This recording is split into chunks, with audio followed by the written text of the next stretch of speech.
Wondery Plus subscribers can listen to Crime and Sports early and ad-free right now. Join Wondery Plus in the Wondery app or on Apple Podcasts. In the depths of an Atlanta forest, a clash between activists and authorities ends in tragedy. I'm Matthew Scher, and on my new podcast, We Came to the Forest, we expose the hidden truths behind a shootout that left one activist dead and countless lives forever changed. Binge all episodes of We Came to the Forest ad-free on Wondery Plus.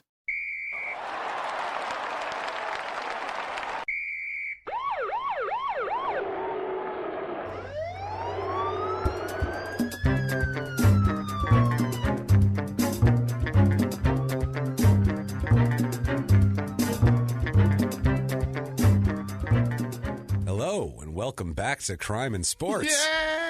Oh, I'm so excited. I am so excited. My name is James Pietragallo. I'm here with my co-host. I am Jimmie Whisman. Thank you so much for joining us. Sick again. Again, I sound like shit. Apologies. You sound much better than last week. I feel better, but I can't get the sound to be, it's just stuck in my head. Yeah. I have so much stuff stuck in there, and it's horrible. You sound good, though, James. It's all right. I'm excited. You look I great. feel fantastic, Jimmie. I feel great to be here today recording this with you guys. Before we get started on this, just want to give you guys just a quick reminder, please subscribe to our other brand new podcast, Small Town Murder, available on iTunes, Audio Boom, wherever you get podcasts. Yeah. Check it out. It's really, really fun. If you like true crime, it's true crime, and we look at a small town and see what makes it tick and tell you about a horrible murder that happened there. And we do the same thing we do here, except with less sports. And Actually, no sports. The first one is so good. It's so deep. There's so much. Really, really crazy story. If you're listening across the pond, if you're listening here, wherever, it's in Mississippi. And it's a rural Mississippi quadruple murder. So you want to join us for that. So please do that. Rate and review on iTunes. Please do that. And also for this show, please rate and review on iTunes. The iTunes reviews mean the world to us. Thank you for the reviews this week. They help us so much. They really do. They help us get sponsors. They help us make a little money off of this and also drive us up the charts. And it helps us do better research, more shows. We're building a website right now. Guys, I know we've been asked a lot about merch. Merch is on the way. We have T-shirts on the way. It'll be very, very soon. We're going to have T-shirts, and that's from you guys donating on Patreon. We're able to do that, patreon.com/crime and sports. Not to do commercials up front, but please donate. It really helps us a lot. Thank you guys so much for everything. Hope you enjoyed last week. James Waithing it out in jail. Oof, man. That was a trip, that episode. It's so vile. I'm still hung up on him jamming a leukemia patient's hand in a toaster. He had leukemia, this guy. I'm still jammed up on that. I can't take it. They tortured a leukemia patient. If that's the moral compass we're dealing with this man. Literally tortured a leukemia patient, among plenty of other people for drug deaths and everything else. An Olympian gone bad. It was a real trip, that episode. It was a lot of fun. I enjoyed it a lot doing that episode. Listen, it sounds sick. It sounds fucked up, but I love doing this. I love it. It's the want best. him to keep fucking up. Granted, I don't want anybody to get hurt. No. Yeah, sell some cocaine, do something stupid. I don't know, whatever. But try not to kill people, guys. But if you do, we'll be there. Oh, we'll talk about it. We're going to talk about it. We're going to make jokes about you for it. We have a guy tonight to talk about, and we're going to stay across the pond. We were in the UK last week, and this week we're going to move over to France. Oh, you're welcome, UK. I was just going to say, this is a reward for the UK, because the UK, we obviously, when we talk about anywhere, we insult them, and it's all in good fun, but we talk about their boiled meat and their lack of calcium and, their town sounding like they make candy and all that sort of thing. We're gonna make fun of the French this week for Those you guys. White flag waving sons of bitches. And in the U.S., great for us too. We make fun of the French just as much. So it's perfect. It's really perfect. We're digging into. Thanks for that big statue, but fuck the French. We appreciate it. And I actually have a reference to the statue in here. Awesome. I do. I'm telling you guys. There's a Statue of Liberty tie-in.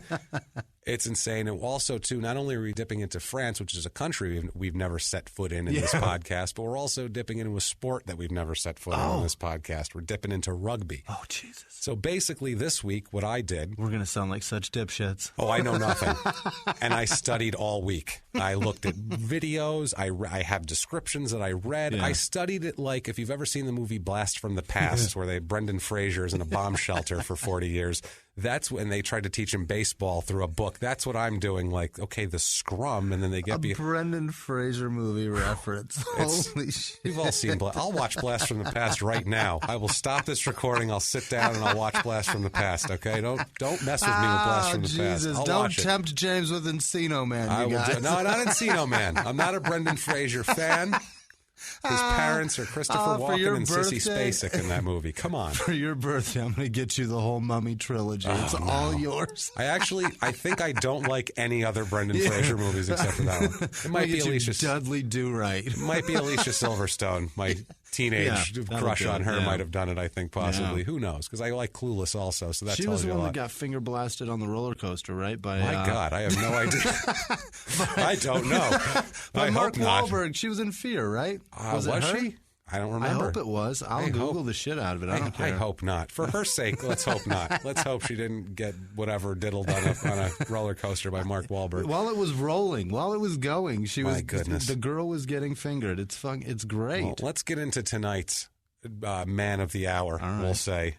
Tonight's Man of the Hour, by the way, I am going to butcher every name, I do not speak French. I'm going to tell you that right now. And every name, city, state, town, person, all French is shit. So, it was sorry. Reese Witherspoon and her big-ass chin. There you go. Yeah, she's right. blonde, same thing. Whatever. So, but please bear with me with the pronunciations because if you send me things, it's actually pronounced this, I don't give a shit.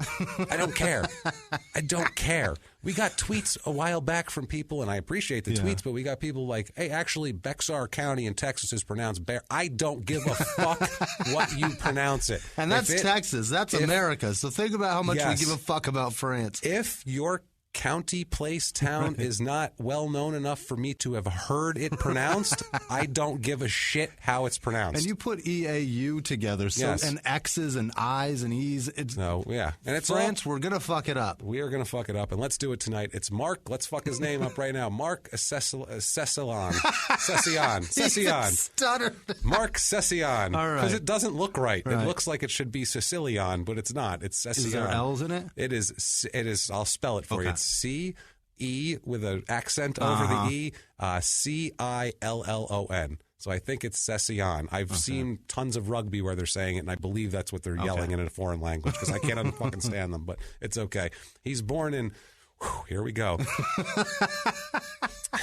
Bourgeon Jaloux.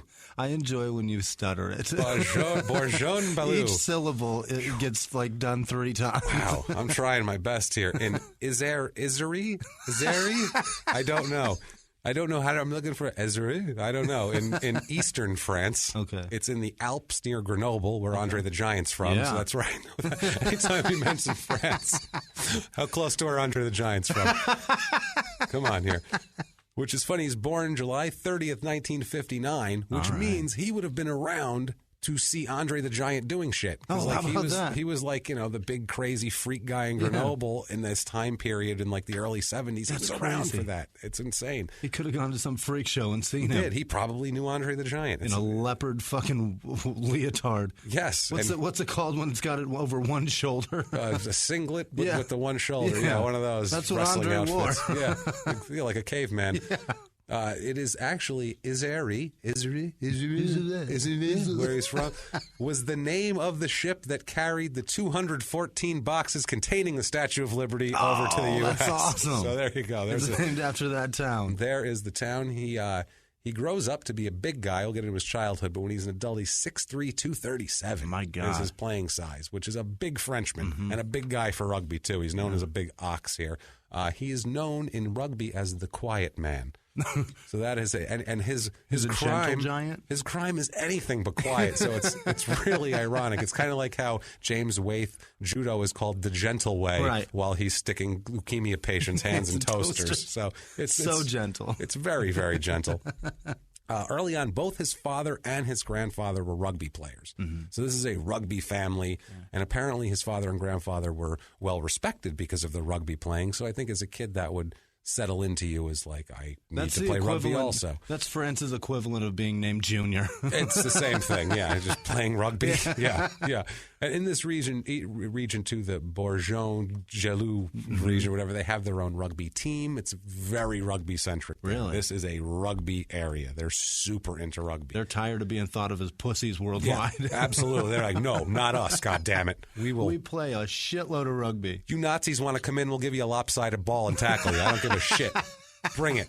Bring it. We're not going to shoot at you, but we will tackle you. With some confusing-ass rules. Best of luck. Oh, I'm going to get into the rules of this because I tried to figure them out, and guess what? You guys are going to try to figure them out with us and see if they make any more sense to you than they do to us. And we apologize if even UK and Australia have a lot of listeners there. Ireland, they have a lot of rugby. Mm-hmm. You guys know, so laugh at us because we fucking don't. But trust me, I tried. I really did. I didn't just say, I played rugby and moved on. I gave it hours. I tried my ass off. It's really hard to explain. Patreon.com/crime and sports. Yeah, Patreon.com/crime and sports. Please, good God. Get me some health insurance so I can not be sick. Because if I die, this is not going to go on anymore. I can't do this, you guys. Excuse me. Hear that? Yeah. If I drop dead, there will be no crime in anything coming from us. Anyway, he begins playing at age 8. He begins playing rugby so early. I guess that's early for rugby. I guess it's probably the same as football. You start playing about 8, 9 in Pop Warner or whatever. I don't know what your version of Pop Warner is over there, but they don't have helmets on, so that's an issue when you have a bunch of little kids ramming into each other. Imagine the brain damage over there. It's got to be in the sport. It's wild. And I feel like that's part of his issue, too, later on. Has to be. The deteriorate, it's wild. Okay, anyway, he leaves school at age 14. Okay. So is the school not that important? No. Rugby, very important. Super important. I don't know exactly in the Alps in France how important education was in the early 70s either. I'm not sure. It might have been important, but I'm not positive here. I wouldn't have the first fucking guess. Seems like if you're good at rugby, that's the most important thing. Fuck school. He becomes an apprentice for a cake maker at a young age here after he drops out of school at 14. And this cake maker was apparently a very French thing to do. You're an apprentice cake maker while you play rugby on the side in the Alps. And you're 6'3" with Andre the Giant running around. Good, yeah. It was probably him and Andre were the two biggest guys around, so they probably hung out. The cake maker is a big rugby enthusiast, and also, I'm sure, had a floppy hat and a really, really eccentric accent. He was like Jean Cleese playing a Frenchman, I'm sure, just very over the top. He's like a Monty Python. I fought in your general direction. I picture that is what this cake maker was. I'm picturing Steve Martin as the Pink Panther, like that. That's like, good too. Yeah, that could work too. Super French. Awful. So he's a big rugby enthusiast, and he lets Marc have time off whenever he needs to practice. So he found the perfect little apprenticeship because he doesn't have to stop playing rugby or even slow down on his rugby playing. He makes his first, I guess they call it club play. There's club play and there's national play. Okay, club play is like leagues, and I figure that's like professional and you get paid, and that's like, people come and watch and they buy tickets. And then there's international play. You're playing the big shit for your country. Right. That's you're playing for France. You're wearing the French flag, that white flag. Yeah, that they're all like that white flag waving around. The white flag worn on someone's back as they run. So he makes his first appearance in club play for Bourgogne. I don't know what it is. It's terrible. It's not good. That's not how you pronounce this. It's Burgoin is how it. So it's Bourgogne. I don't know. Makes his first appearance for them Steve at 17. Martin That's all I can do. Like I said, I'm picturing the guy on the top of the castle at Monty Python flinging farm animals at them from a catapult. So I'm not much better here with the French. His first appearance at 17, you said? 17 years old in 1976 in club play. So he's good, obviously. And I think this is how they had different levels, and it's like soccer. They get you early, and they bring you into like the minors, and you kind of go through. I think it's like that sort of thing. It seems like very similar to soccer in terms of system. Mm-hmm. In the late 70s, he marries a Chantal is her name. Chantal. She is 17 years old at the time, and I believe he's only like 18 or 19. They met young. Old enough to have hairy armpits. Probably. She's a French girl in the mountains, I'm sure she is. She eventually becomes a medical secretary during the marriage, so she stays kind of doing her own thing also. 1980, the couple's together. They're doing well. He's playing club rugby, which I guess is probably hot shit. If you're in France in the mountains out there, that's where you want to be, I think. I think you're respected. He never wants to leave his home either. Remember the rules of don't ever go back to your hometown? He just never leaves. He literally just doesn't leave his hometown. He stays there. He plays rugby. He's the local hero. Everybody knows him. He is God in this area. Wow. I can't express to you enough how much he was God in this area. Okay. We'll get into exactly how much that was, to where he could do literally anything, literally the worst thing possible, and people still defended him. And we'll see here. 1980, they have a daughter, Angelique. She's born, which is nice. That seems happy. 1980. French name as well. Angelique. Yeah. Angelique and Chantal from Bourgemont. God, this is going to kill me, man. This is going to kill me. Anybody in France, we really apologize. Sorry, but I don't fucking know. Honestly, we don't care. And if you leave us a bad review, it'll just go on our French iTunes anyway, and we don't really give a shit about that. So don't worry about it. Say whatever you want. Fuck you. How's that? Okay. 1982, Celine is born, another daughter. Oh, no. So he's got Celine and Angelique. He's got all these women in the house now. Tons of women. It's going to be bad. It's going to be bad for him. Well, he's going to be bad for them, we'll say.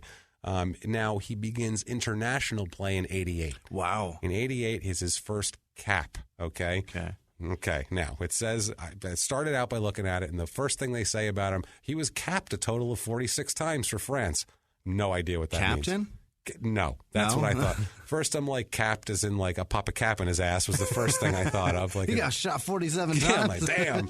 He's taking some bullets for his country. He is a bad man. And then 50 Cent would be scared of him. Yeah, then I thought maybe it's captain. Maybe he's captaining his team 46 times. But no, that just means that you were on the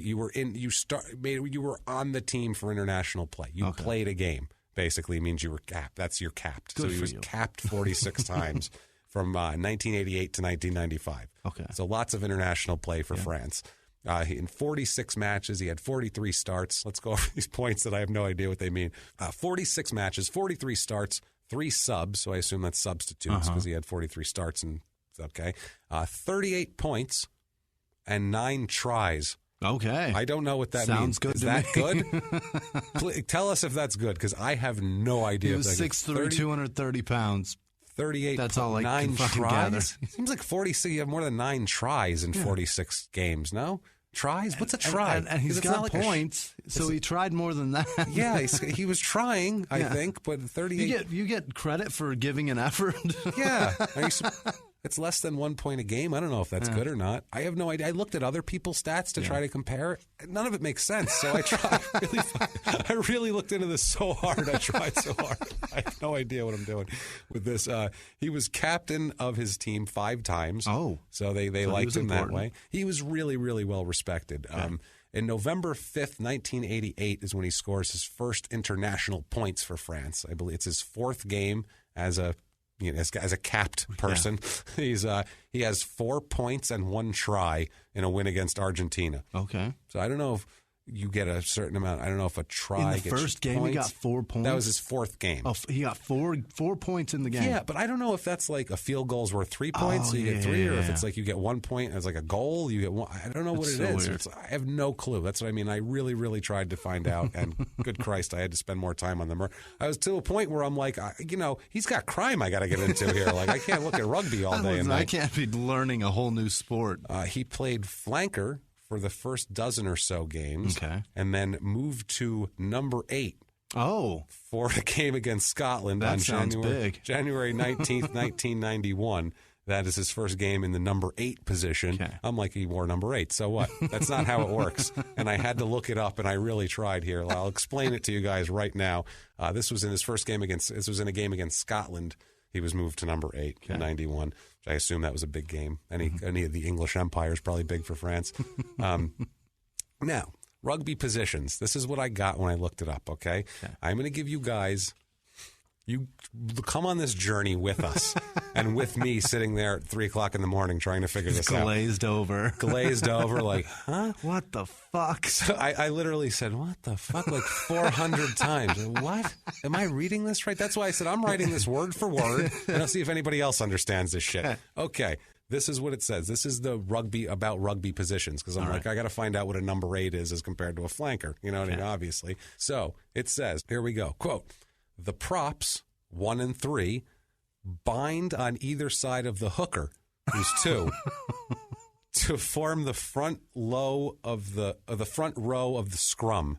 Okay, which sounds like a ball sack. Yeah. It sounds like ball skin. The two locks, 4 and 5, bind together and push on the props and the hooker. The flankers, 6 and 7, bind to the side of the scrum, and the number 8 pushes on the locks or a lock and a flanker. Once a team has formed its half of the scrum, the two front rows are brought together under the command of the referee. What? The scrum half, which is a hyphenated word, the scrum half pats the ball into the middle of the scrum and then retrieves it from under the number 8's feet if it's won. Oh. The remainder of the team must be positioned at least 5 meters back from the scrum. So number 8 is the main guy. So he's a number 8. I got it. What the fuck does that make any sense to you at all, Jimmy? Does any of that? So we have to, let's get back here. We have to, the two locks bind together and push on the props and the hooker. Yeah. Whoa. There's hookers and scrotum in there. That's all I gathered. And a flanker, which sounds like wow. I don't even know what to make of this. Sounds like there's like a kickoff, and then everybody kind of forms like a big bind to what they travel do, that ball down the field. Well, no. What they do is they stop. And if you guys could see James's face as he's trying to explain this shit. It's insane. Okay, what it looks like is I watched this to figure out what this was. His eyes are so big right now. I kept rewinding it and I watched it. It's kind of like when they drop the puck in hockey. Like they're going to do a little reset and or like a tip off in basketball or something like that. I don't know what they would do in soccer. I have no clue. But anyway, there's a kickoff. But this is like whatever. They all gather in the middle of the field. Okay, the guys on either team form rows. And they lock arms with each other, but not like locking arms like around each other's like shoulders, like you're putting your arm around somebody. And they're all like that. And the guys in the back lock their arms with the other guys in front of them and put their heads down. Jesus. So everybody's like laying flat in this weird like human lattice position, basically. You don't know what lattice is. It's what white trash puts around their garden. And then vines grow on the shit, and they think it's beautiful. It's like human lattice. And then the other team like also intertwines themselves on the other side. The two teams form, but the two front lines like hook together. Like it's the so, and then they all move back and forth like this weird human lattice blanket. And then a ball pops out and somebody takes it and runs. It's the weirdest goddamn shit I've ever seen in my life. And then everyone tries to tackle and no one has a fucking helmet on. It's insane. I had no idea what happened. But it's interesting, and I'd see a couple times it would pop out, and Mark would have the ball, and he'd run in there. I'd be like, "Oh, there he is. Okay, there he goes. Good." And he says hello, and I'm like, "Okay, I think that's our guy. That's the one. He's big." So anyway, he's a party guy. Okay, he is a party guy. He's a very popular guy, and he loves to drink. All right. Loves to drink, loves the ladies, loves to carouse. Yeah. He likes to go out after the game with the guys, find some girls, and do his thing. All right. To the point where in 1989, a 17-year-old girl comes forward and claims to be having Mark's baby. Oh, no. He's, like I said, notorious for this. Yeah. This is a thing. But this girl he's married and has 2 children. Oh, he's been married for 10 years. He has 2 kids at home. This is fine. And he's just out banging 17-year-olds. Oh, and this is like a national story, her coming out and saying, he's a huge national hero. And especially in this town, he's unprecedented because he's popular everywhere because he's on the main. He's on the international team. He's on the international team, and he's hot shit on the international. He's a number 8, goddammit. That's no shit right there. He's not a hooker or a prop or a flanker. He's a number 8. He's not messing around. Main player in the scrum. He's getting in the scrum and making the lattice. I'm telling you guys, it's nothing. So, I mean, on his play, we have a quote from another former player here whose name is Serge Blanco. Is the only guy's name I'll be able to pronounce the entire episode. Because he sounds South American. He is. He's actually from South America. There you go. He was born there. He's a former player and former president of the Biarritz Olympique team, who were French champs in 2002 and 2006. It's a club team. He also owns 3 hotels and a sportswear brand. He is balling. Also. That's how you retire from sports. Everyone who we cover, if any of you people actually listen, the crazy people that we cover, that's how you retire. That's it right there. You don't go out and sell cocaine and put a record studio in your house. You open apparel stores and be a baller. Don't give $1 million. Yeah, don't give $1 million to terrible independent movies like J.R. Ryder. Don't do shit like that. Don't go dumb. Don't go buying diamonds to stare at. Diamonds to look at. Yeah. That was good, yeah. That was his drug dealer, but even still, he was part of the fucking plan. He's part of the problem, goddammit. That's the thing here. That is how you retire. He said of Mark, quote, He was a strong player who was generous in the field. In all of his career, he never had a booking, he never played dirty, and he was never given a punishment like the others. Okay. He was known as like the most... A gentleman. He's known as a gentleman. Mm-hmm. He's known as like an honest. It's funny because on the field he is, or on whatever you call that. Right. It's a pitch with soccer. I don't know what the hell it is with this. On the scrum, he's called in the scrum when he's in between the folds of ball skin. He really, he's a nice sweetheart. guy. People love him. Yeah. They want to, he's a generous player. He says even all that sort of thing. So interesting. I don't know. I wish off the field he was. Not such a mess. That man. Not such an alcoholic. Right. The funny thing is... Well, she wasn't banging 17-year-olds behind his wife's back. That would help, That's too. pretty scummy. It is France, though. Yeah. I think that it's a little different in France. I think if you're in the 80s and you're famous, I really think you're allowed to bang people in France. I think that's okay in 17-year-olds. I think law-wise, I think that's fine. And I think back then, too, it kind of is now, too. France is kind of known as being like a sexually exploitive... Oh, yeah. Country. It's just open. Free love. Yeah, it's sexually open. Everybody's naked, everybody's hairy, and everybody's fucking. Everybody's naked and hairy. That's a ringing endorsement. Come to France. Everybody's naked, but everybody's hairy. It's like that's an Air France commercial. Air France, we'll take you to naked, hairy people. Come on board. It's like a pro and a con at the same time. They're naked, but they're hairy. I don't know.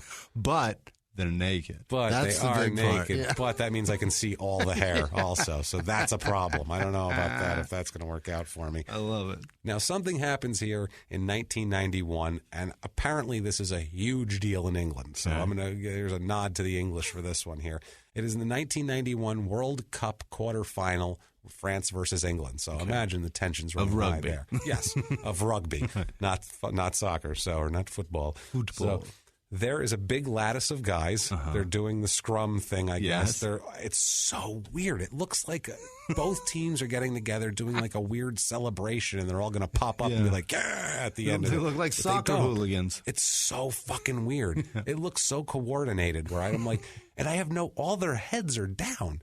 And I have no idea what's going on under there. They're all looking at the scrum. Are they kicking the ball? I love, too, it's like, well, this one, if in the rules it said if they win, then the number 8 gets it. And it's like, well, how do you know if you won? I can't even see under there. There's no ref like laying down, looking under, trying to see shit. So I don't know what the hell happened here. But anyway, there's a big lattice of guys, and the ball pops out the back of France's lattice, like right out of their collective asshole, basically. The ball pops out. Marc gets the ball. I recognize him, and I hear Cecillon. I'm like, okay, that's our guy. There he is. And he runs. And that's my criminal. That's my guy. That's the criminal right there. So, so sad. And I'm like, I know him. That's my. Like I said the thing before about somebody asked, this mugshot. Who's your favorite old wrestler? I'm like, Chris Adams, Ian Crotoru, Jimmie Superfly Snuka. Those guys. Those are my favorites. Horrible scumbags that I know everything about. Ones that I make fun of. Yeah, that could kill me in 2 seconds.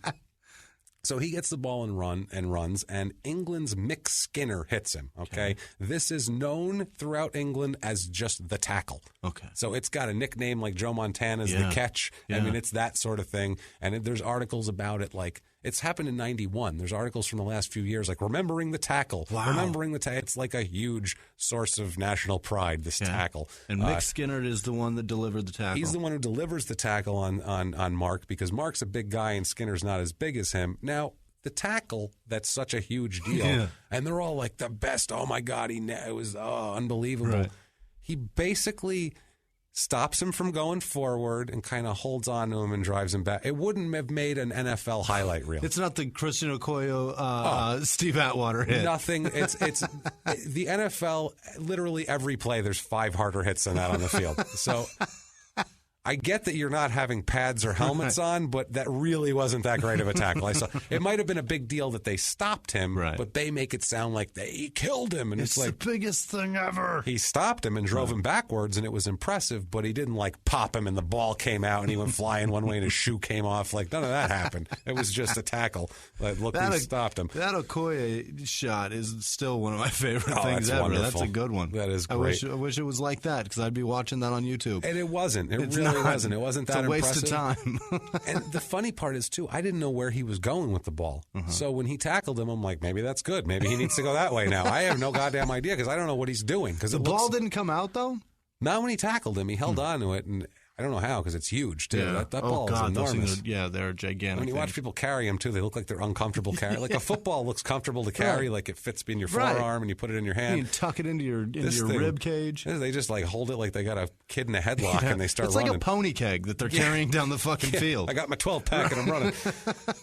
Unreal. So March 21st, 1992, and versus Ireland, Mark is named captain for the first time. Okay. So it took him 4 years to become a captain, which I guess that's good. I don't fucking know what happens in rugby, but they like him and they want him to be captain for the game. And this is, I guess, they name different captains for each game. You're not just captain of the team. Oh, really? I guess it's for each game because he was captain 5 times total in his career out of 46.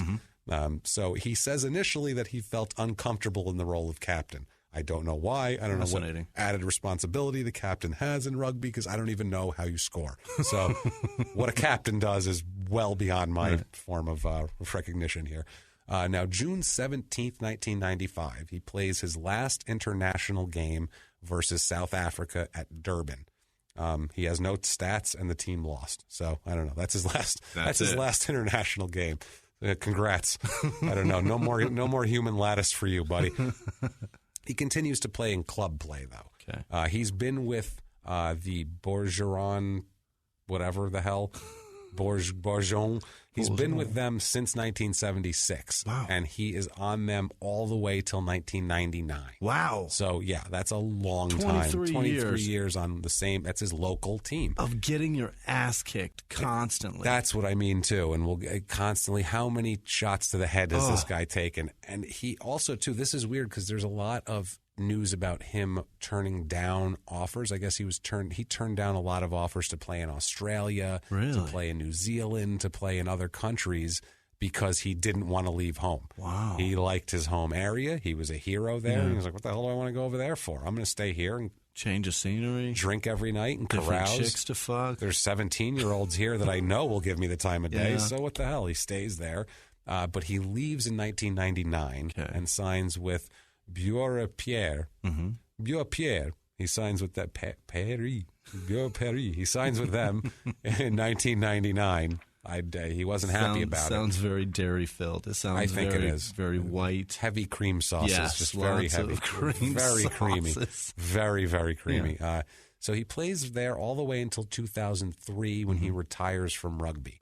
Okay, completely. He's in 2003 he retired. So he played from 77 to 2003. That is 26 years. Jesus, that's a good career. He played for a long time. Yeah, and you would think, like his friend there, whose name I could pronounce. Yeah, you would think he'd be ready to step into the next phase of his life, which is sit on your ass and do nothing and let the money roll in with investments. not only that, or invest in something, do something, start a business. Do something with yourself that have a plan because that doesn't include getting your ass kicked every day for 26 years. Yeah, it's not like he got injured when he was 28 and had to stop playing and he's like, fuck, I was planning on playing for the next 10 years. What am I going to do now? He's getting up there in age. I mean, he is 44 years old at this point. That's crazy. He had to have thought this might slow down soon. I need to get something. Like I need to get something lined up for later. But he doesn't. He doesn't. He just says, I'll just keep playing. When it's over, I'll just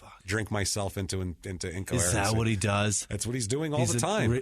But when he's done, what does he do? He goes further? Let's get into that now. Oh, God. Oh, my goodness. Now, they try to be nice to him also, too, because they see he's having trouble transitioning out of playing. The rugby stadium in Bourgeon, where he's not good at change then, because when shit stops that you're completely used to, there's a transition period that takes you into same wife, you're gonna do. Same wife, same town, same team. But he wants no to work. Stay and no work. He wants to do all. If it was up to him, he'd stay in that one town and play rugby for the rest of his life, and everything. 65 years old, getting punched in the face. Fine, great, do it. Wail on me, Mick Skinner. Come and drive me backwards and have a whole nation celebrate it for 25 fucking years. Come on, Britain. Let's go. Stop celebrating Mick Skinner and get your goddamn meat out of the water. Let's go.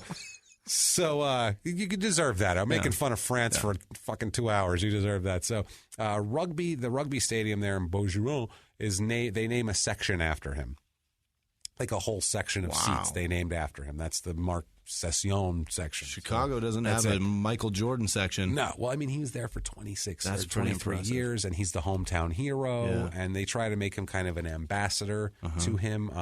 He noticed the president, Pierre Martinet. Martinet? I'm impressed Pierre. already. Yeah. Pierre noticed, he's the president of the team, noticed how much of a hard time Marc has been having in retirement, and he hired him to sell corporate suites. Wow. Which, still, if you're a rugby player and you want all this glory, and he's like, here, sell suites to corporate people. Yeah, but if he's the hero. Here's the suite. Oh, they're probably buying it from him. Like, how it's hard a good would strategy. it be for Michael Jordan to pop into some jewelry store in Chicago and be like, hey, not only that, think about some sweets. Yeah, get you some sweets. Think about from the team point of view, people will buy a suite just so they can go take a tour of the stadium and be shown the suite by him because he's such a hero. So Absolutely. I think that's their strategy. That's brilliant. You get a guy up there. It's really smart by the president of this company here because while he's doing that, he's not happy with his regular job, which is selling artificial turf. Oh. He's literally selling artificial turf for the. Oh, that's the worst. Which that's the worst because artificial turf sucks. Yeah. So he's sitting there like, yeah, it's not grass, but it's green, and you can run around on it. You'll twist your ankle and fuck up your knees, but it's there. Oh, you'll pop an ACL, no problem on it. But still, you should probably buy some. You're going to need surgery, but yeah, it's going to be rough, but it'll look really green. It's going to look great. Never have to cut it. Never dies. Never does. So. Needless to say, he's miserable doing this. Yeah. He's depressed, and he's drinking more than he ever has. Yeah. I mean, he is on a bender. Fuck yeah. He's on a year-long bender here.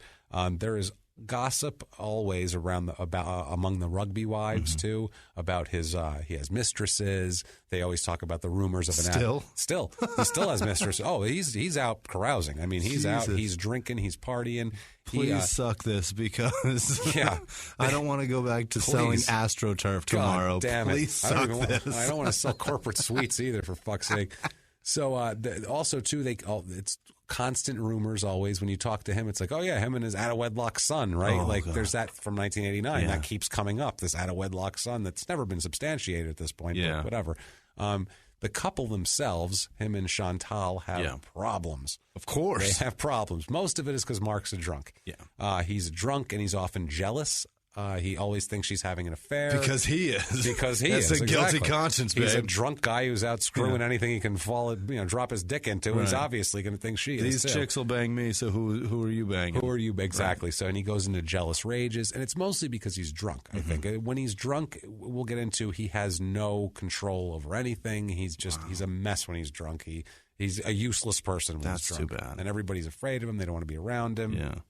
It's terrible. Now, on this period in his life, we have an in their own words. In their own words. This is great. You have to do this slurring and in French. He is a talker, this guy. And I am going to do this in a straight way. I'm not going to do an accent because I have a lot of in their own words to do. And that's a lot of accents for the rest of the night. Here we go. In their own words, quote, I turned in on myself too much. I was like a nutshell. Perhaps I turned to alcohol too much. I used it to escape. So he knows. He's like, He's trying to escape because he's going in on himself. And when he's in his own head, he's like, my head is so fucked up. Yeah, like he was an alcoholic and a mess and a drunk and a womanizer and all that while he was playing, but he was happy. It was like happy drinking. It wasn't like he's celebrating. Yes, that's what it was. Now it's not celebrating. It's wallowing in self-pity. Well, it's like he does the same amount. It seems like the same... He always wanted to do the same amount of drinking. He was just busy before. Yeah. He had to go play a game. And now he has free time. Now he's just like, he's drinking at noon. I mean, he doesn't give a shit. I mean, literally. Yeah. In 2003, 2004, right after retirement, he's going to nightclubs all the time, getting in fist fights at nightclubs. So, I mean, he's like the local hero, and he's a huge guy and an athlete, and he's drunk as shit, and he's starting fights in the nightclub. That had to be scary to go to a nightclub around that time. No doubt. I don't want to go there. That crazy son of a bitch is there starting brawls all the time. Yeah, I'm not Mick Skinner. I can't tackle him. You know what I mean? I don't know what to do here. Man, I'm going to know that forever. I can't think of a single person that we can compare him to in America that did that. No. That had a great career, and then people are afraid to run into him in a nightclub. I mean, I'm sure there's a lot, like Mike Tyson, guys like that. Yeah, but Charles Barkley, people are all scared of Barkley. Yeah. There's guys like that, but they weren't out of control like he's out of control. Like this, Tom Chambers drinks quite a bit too. Yeah, Mark Grace gets DUIs. Yeah, that's awesome. Phoenix, Arizona athletes. Mark Grace, I love him so much because he got a DUI and got a breathalyzer put in his car. Then he got a DUI again. Yeah, he doesn't and care. He dismantled the fucking breathalyzer. The dedication that he has to drinking and driving is fucking incredible. He really, really wants to drink and drive. If I had that kind of dedication to anything in my life, I'd be so successful. God, why? I know. Why not just take a cab? He's just like, fuck it, I'm drinking tonight. I'm getting in my car. Rip this shit out. That's the thing. You know what it is, too? He probably, like, hired a guy who knows how to dismantle it right and like that so it looks good. He's like, how do I fucking bypass the kill switch? And he's like, oh, it's just right here. He's like, thanks, man. I wire this into I got drinking to do. How can I wire this into my stereo? Yeah. So when I switch to disc 2 on the changer, it goes off. Can I get that? Is that possible? Jesus Christ. I really love beer. I really love beer. I have to drink. Don't you understand? That's fucking incredible. So one of his longtime friends for 15, 20 years, and a retired rugby player, Jean-Francois Hordeau. Yeah. Jean-Francois. He sounds sexy very as fuck. French. He talks about he's a friend of his, but he's still a silver-haired middle-aged white man in defense of him. He has more silver-haired middle-aged white men than anybody. The whole town is silver-haired middle-aged white men. Yeah, that makes sense. And we'll see later just how silver these people are. It's amazing. This guy probably has a happy trail, though, and he never has a shirt on. No, he never has a shirt on. I feel like he's just going around with just a beer in his hand. You know, a glass of wine in one hand and a thick French beer in the other. And he's just shouting at girls, you want the party? You want the party. Oh, that's terrible. That's terrible. He's like the perverted shawarma man. It's awful. You don't want that happening. Shawarma man was a lecherous alcoholic. We may have just stumbled on a new one. That's great. So, we have a quote about him kind of trying to explain Mark's behavior, basically. And he tries a couple of times. We got a couple of quotes from him. He says, Tordeau says, quote, Mark was always being invited for drinks and to parties. People looked good if they had him as a guest, and they bragged about it if they spent the afternoon drinking with him. He couldn't say no, but found it a burden to be in such high demand. So he's an alcoholic, and when people say, come on, let's go get some drinks, this is a constant. It comes up. He just jumps out of his chair. Cool, let's go. Yeah, people are just walking away. Hey, you want to come get some drinks with us? Fuck yeah, I do. He can't pay it. He can't buy a drink. Right. He can't even buy a drink. So they're just buying them for him. He goes into a club, and there's more drinks than he can drink. Oh. So, I mean, he just can't even drink them all. So That's terrible. For an That's alcoholic, a bad problem. You can't control yourself. That's terrible. Every room, and it's not just bars; it's everywhere he goes. Everywhere he walks in, they're like, "There's Mark. We know he likes to drink. I want to be friends with him. How about a drink?" And he's like, "Okay, sure, all right." Sure. And then he's punching people 5 seconds later. I just pissed my pants, but I'll have another. Yeah.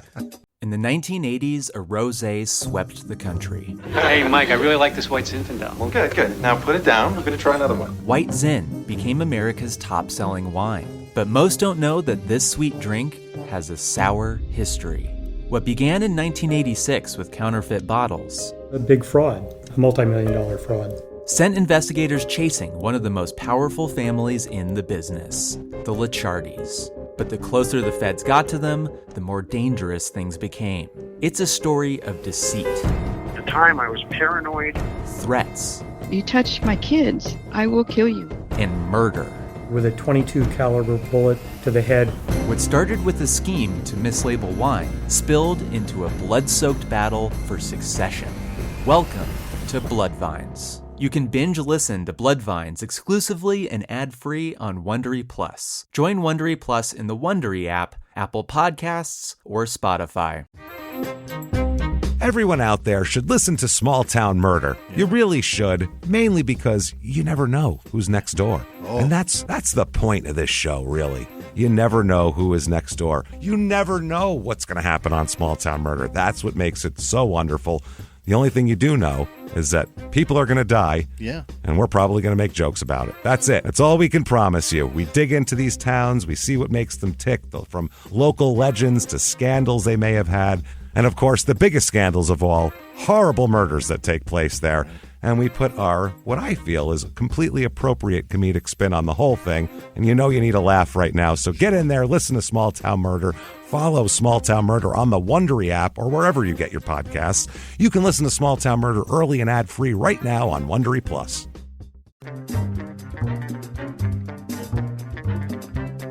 Now, March 11th, 2003, French rugby stars release a CD.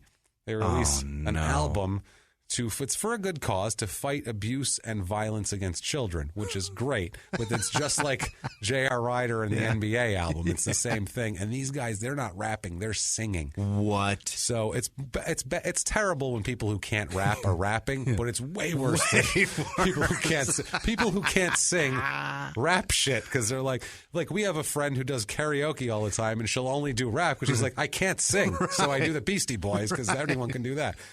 That's what I mean. These people were singing. Oh, Jesus. He had a solo track, Mark. So he's a pop star here now. Wow. A solo track. I believe the solo track is called, holy shit, here we go. That's not the name of the solo track. The name of the solo track is Les Droits des Petits Homos. Almost.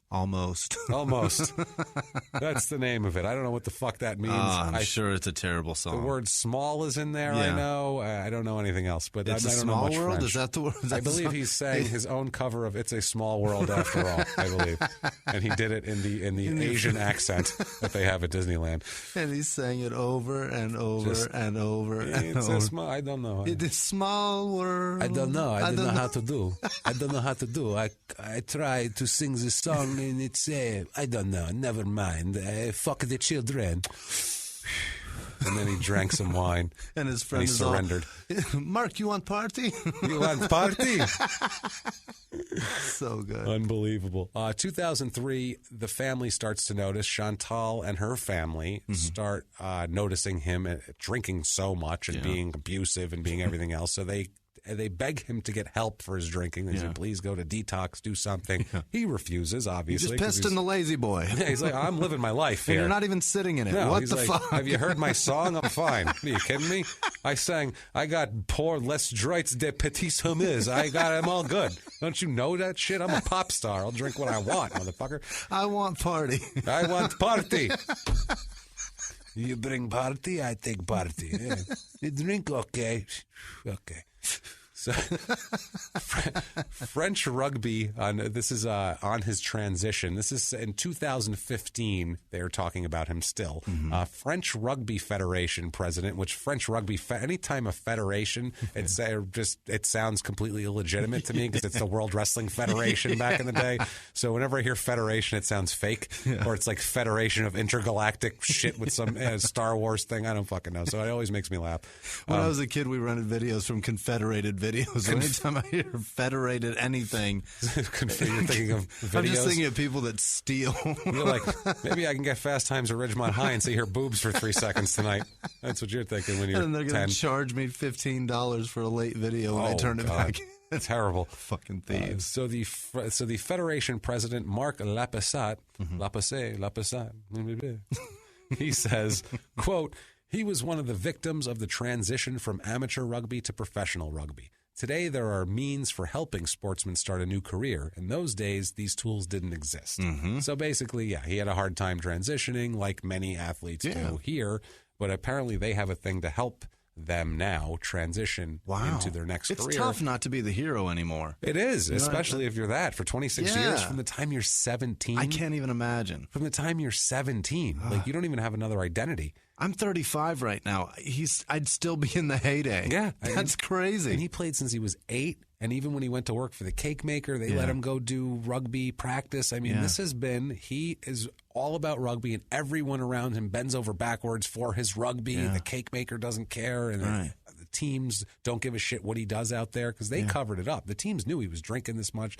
All through his career, they knew what he was doing, but he's a hero. Yeah, he's got an illegitimate child, for Christ's sake, and there's like, brush that shit under the rug. Silver-haired, middle-aged white men all the way up to the owner's box. They don't care, and guess what? He's bringing in dollars. People so like much to so watch that him. even when it's over, they're trying to help him out, get him a job. Yeah, that's the thing. They want to help him. They really do. Everybody wants to help this guy. I wish more people wanted to help me. Yeah, nobody wants to help us. Nobody gives a fuck about us. No one cares about comedians who do podcasts. They really don't. They don't. Enemies of the state, you guys, practically. So, August 7th, 2004 now. Mark, he's got a Harley. He likes to ride his Harley around. And on this particular day, he's got on black shorts and a black T-shirt and what they called a California helmet. I'm not a motorcycle guy. That's the half helmet. That's the half helmet. So that's what he's got. He's got one of those on. That's what he's riding around a Harley around France. Yeah. So I don't know if he thinks he's from Texas, but whatever. If he has snakeskin boots on, that just fixes that would be amazing. The whole ensemble. Wearing shorts, which I would love to watch. With that little fucking beanie helmet. Yeah, because the shorts are short, too. Oh, my God, so short. Sometimes when I They're ride... They're cut off. Sometimes when I ride, the wind comes on my balls and I feel good. It feels good. I open my leg and let the ball come out and I say, wind of the road, cool me. Cool me, nature. Cool the dew on my balls. You cool from my scrum up to my body. I don't care. Started my scrum and work inward. Hilarious. So... Jesus Christ, scrum. Unbelievable. So Mark spends the afternoon this day, August 7, 2004, on his Harley riding around the French countryside. He goes to see a friend of his, Jean-Francois Tordeau, that we brought up before, who runs a lakeside restaurant near Flossai, where Mark stopped. I know that's Flossai because it's spelled like Versailles, with the Palace of Versailles. Saille. I did good in social studies. Yeah, man. So there we go. So it's Flossai, where when someone's going to go, that's actually not how you pronounce it. Right. Go fuck it's yourself. Flossai. I'm trying my fucking best. Good Flossai. Christ. Yes. So Mark stops there at the lakeside restaurant that his friend Tordeau owns. Tordeau says about this day, quote, Mark was on his Harley. He dropped by for a coffee and stayed about 2.5 hours. Which is how long it takes to do anything in France, I imagine. I always hear, like, in France, like I remember I was watching Kitchen Nightmares with Gordon Ramsay, and it was the UK Kitchen Nightmares. Right. And he is in this restaurant, and they have a French head chef.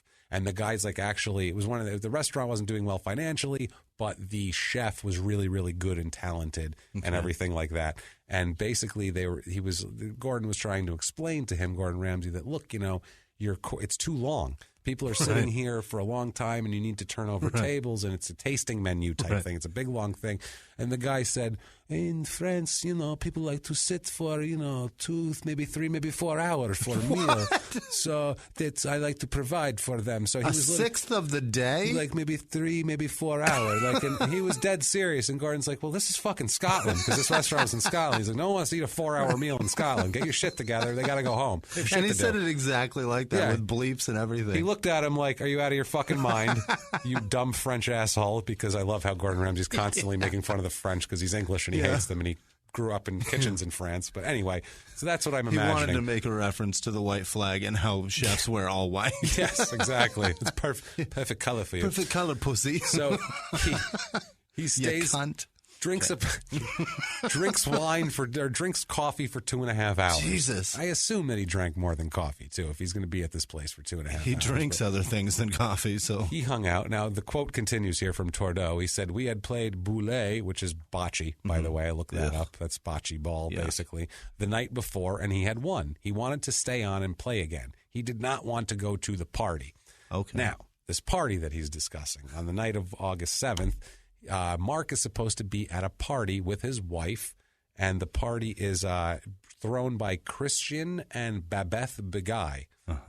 Listen to this. This is wild, okay? It is the end of season party at Christian and Babette Begay's villa in Flossai. Oh, boy. That sounds beautiful. Fancy. Yeah. How fancy does that sound? White flowers everywhere. You ever been to a villa, Jimmie? No. No, me neither. You ever been to an end-of-season party? No. No, me neither. Nothing. Where I come from, there's parties for Christmas and your fucking birthday. That's it. Maybe Halloween, not an end-of-season party. They do 4 of them a year. And that's it's August. Amazing. It's August. It's not the end of shit. No. This is just the beginning of August party they're having, but they're calling it the end of season party. And Mark was the guest of honor at this party because he's so popular. And he doesn't want to go? He doesn't want to go. He wants to stay and hang out with his buddy because, like I said, he's besieged with people that want him, blah, blah, blah. He just wants to hang out with his buddy and play bocce. You know what I mean? He likes the guy. He can get shit-faced, drunk with that guy. And end of season sounds like they throw this party once a month whenever the wife is done with her period. End of season. That's what they call season in France. Yeah, she's in season. You don't want to. She's in the season. No good. End of season, I throw party. We all shave our armpit. Go. So, yes, so he's supposed to be the guest of honor. Chantel arrives alone at about 8 o'clock. Uh-oh. And she's standing out in the parking lot, or in the driveway area where they had cars parked. She's standing out there for a while by herself. Other party goers notice that she looks pissed off and she's not coming in. So she's dressed. I've got a wife. I've seen this face so many times. Yes, they said a very stern face. Was Yeah. what it was. A stern face. She's standing in the parking lot. She's waiting for Mark. Yeah. Something tells me Mark said, I'll be there at 8:30. I'll meet you. And she said, okay. And she showed up at 8:30 and then he just never. There's no Mark. There's no Mark. So she hangs out in the parking lot, really pissed off for a while, according to her friends. Perfect. Like, not a happy camper with this scenario at all. So she eventually comes in alone. Yeah. She socializes with everybody. She's very friendly and knows everybody there. It's a lot But of. she's storing shit to fight she's with pissed. Mark about when she gets home. She's got to look Wait good till for I the. get home, motherfucker. She's like that. Where is that son of a bitch? Is he on that fucking motorcycle again? I swear to God, you show up drunk, Mark, you motherfucker. And I guess he earlier had wanted her to go out that day with him on the motorcycle to cruise around and go hang out with this guy. And she's like, I don't want to hang out with your goddamn friends and watch you play bocce on the fucking motorcycle. I want you to drink coffee for 2.5 fucking hours. I want to watch you ride down the highway with your left ball hanging out to try to cool yourself. I'm not doing it, okay? I don't want to come near you. Those 2.5 hours, I'll get dressed for the party. Yeah, done.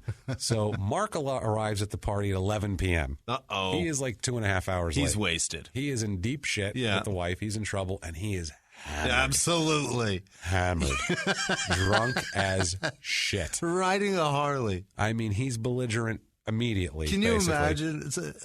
I've ridden motorcycles for quite a while, and if you are out all day long on a motorcycle, you feel like shit anyway from the wind just getting beaten.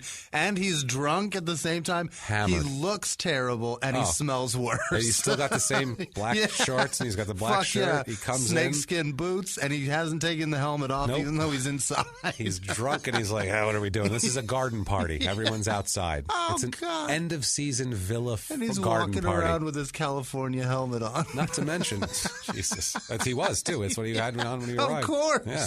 So, he arrives. He stands there, basically. He walks in, and we have a quote from a guest who saw the whole thing. Who watched his arrival. It's a woman named Lise, Lise, L-I-S-E. The fuck name that is. Lise. France, you sons of bitches.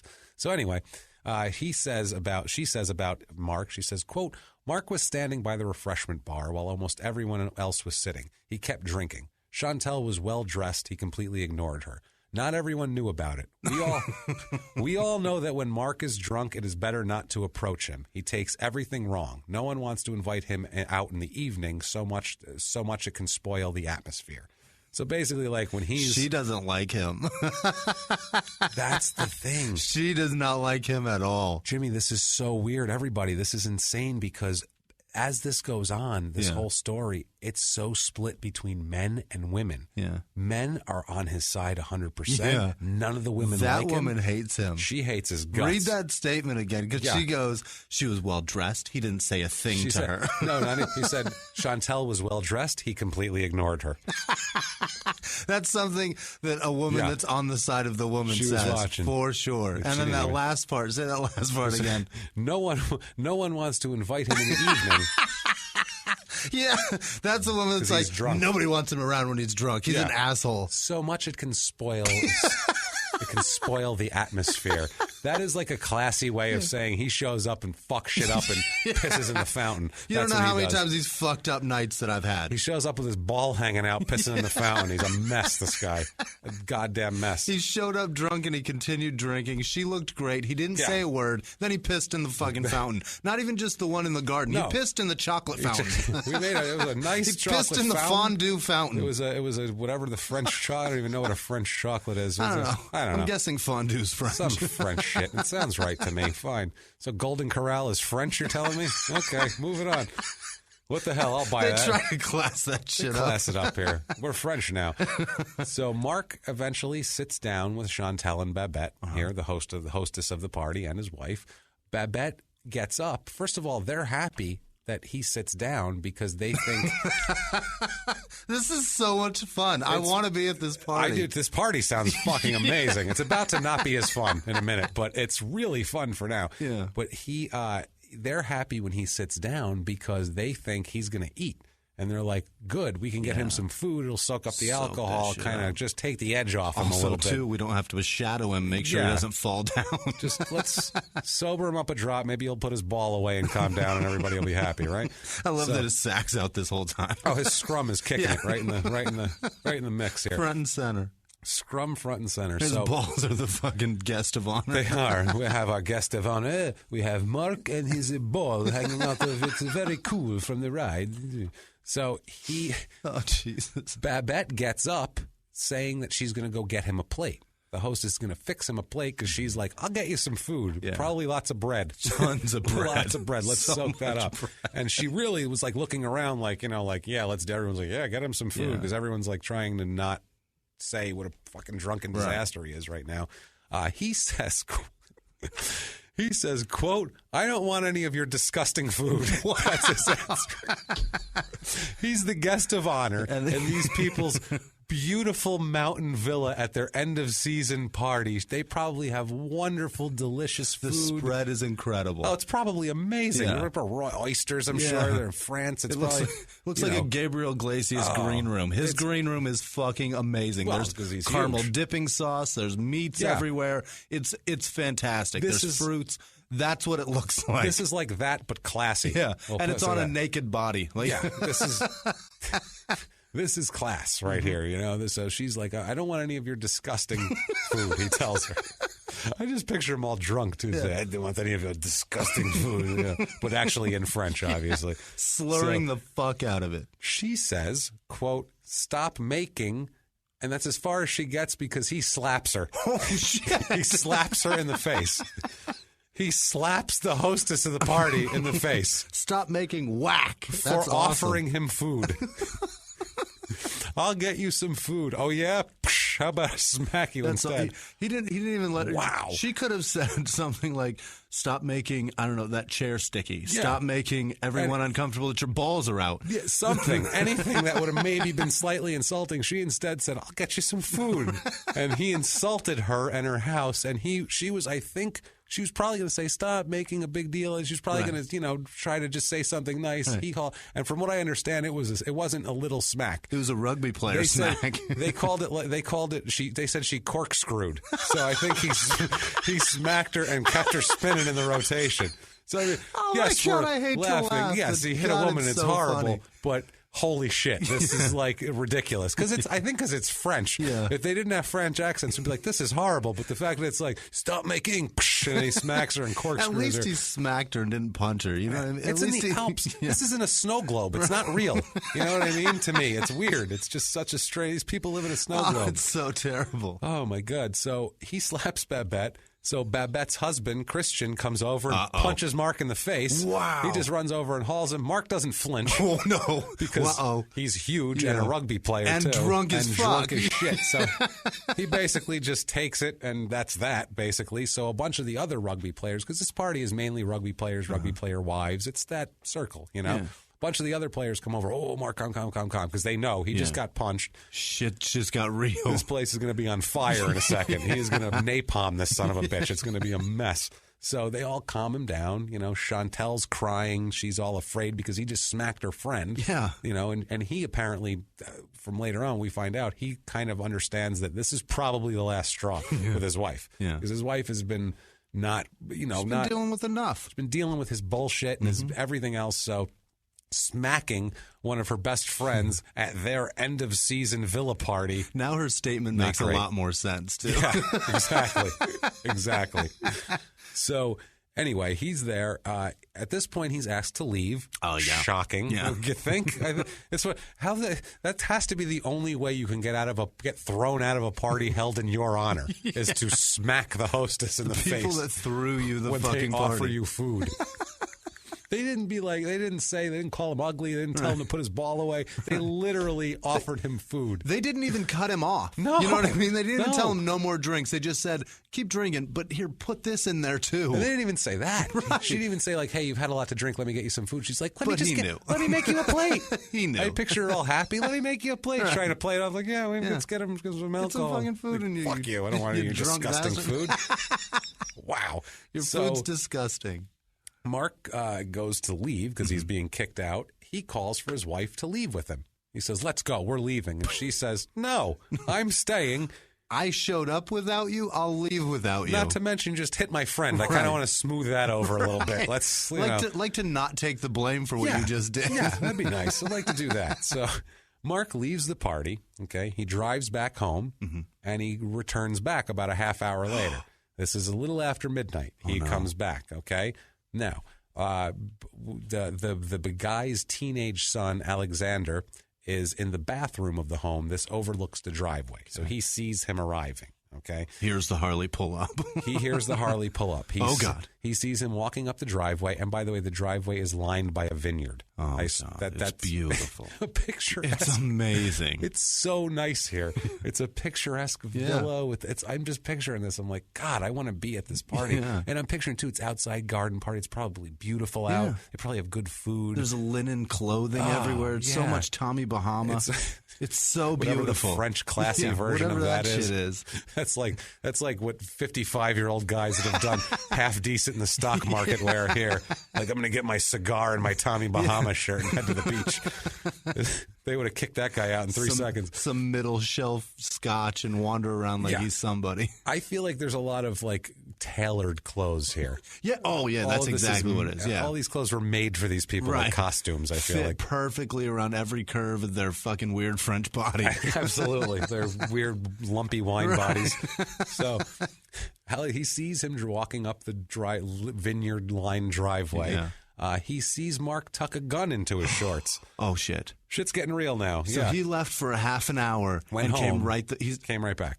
I'll leave. All right, listen, I'm the asshole. Yeah. I'm going to go home. Fine, cool. And on his ride home, he's like, now I feel like a man again. I'm going to grab my 9mm and head right the fuck back. I got that. That's unbelievable. Cool. Unreal, right? So Alexander, the son, runs downstairs to start warning people that, hey, he's got a gun. I saw him tuck it into his waistband. That might not be normal. Hey, guys, the drunk guy's back, and he brought a gun. This isn't Texas, so there's a problem here. You know what I mean? So he goes down. He's telling people but he's like the teenage son. They're like, it's fine. Yeah. They're all drunk partying. He's telling them, move this way in the garden. Get out of here. They're like, he's fine. What are you talking about? He's not going to shoot anybody. He's the national hero. Who's he going to fucking shoot? Right. He's the guest of honor, for Christ's sake. He's probably coming back to apologize to Babette for smacking her fucking paintbrushing her. Oh, he's coming back for a reason, all right. So he comes back in the party.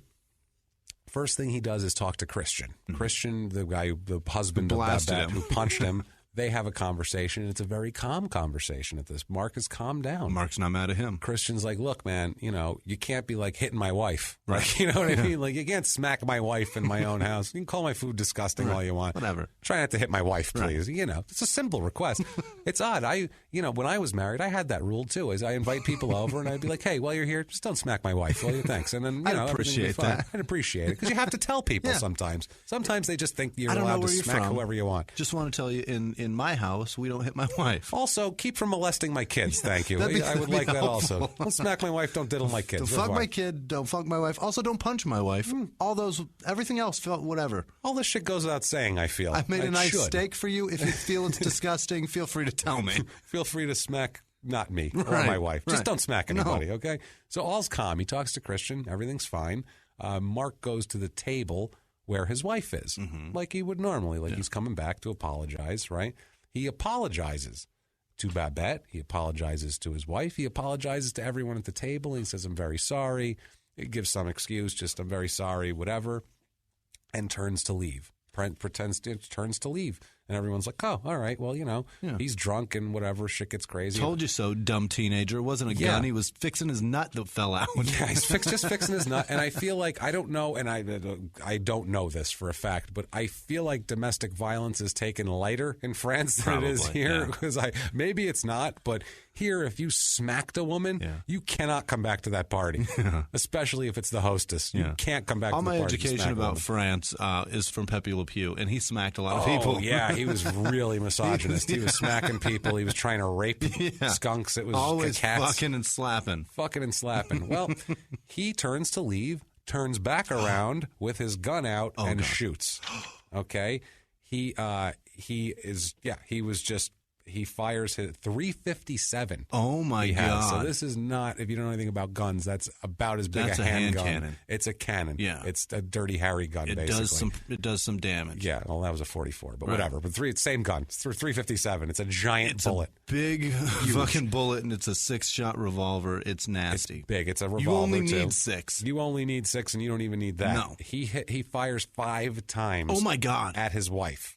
Only What? at his wife. Doesn't spray the room. Only his wife. 5 times. Hits her 4 times with the 357. Wow. So as you can imagine, It's over. It's over. Once he hits her in the arm, the chest, and the head. Mm-hmm. She falls down, knocks the table down with her, falling down.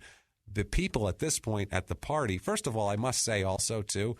So that's 5 shots fired. That is 2 more bullets than the entire drug crew had in London last week. The Pierce gang had 3 bullets to their name. This guy dumped 2 more than the whole drug gang had. And he's a pretty good shot. 4 hit the target. He was close. It was 6 feet away. Oh, God. He was at the He's table. not a good shot if he missed one. It was probably her falling. And he was drunk as piss still. I was impressed that he hit anything 4 times being that drunk. Shit. I wish it wasn't his wife. Yeah. I wish it was a goddamn Target or something. Go take your frustrations out on an oil can or something. What are you doing? He didn't even have 2 like Doc Holliday. 2 guns, one for each of you. One for each of you.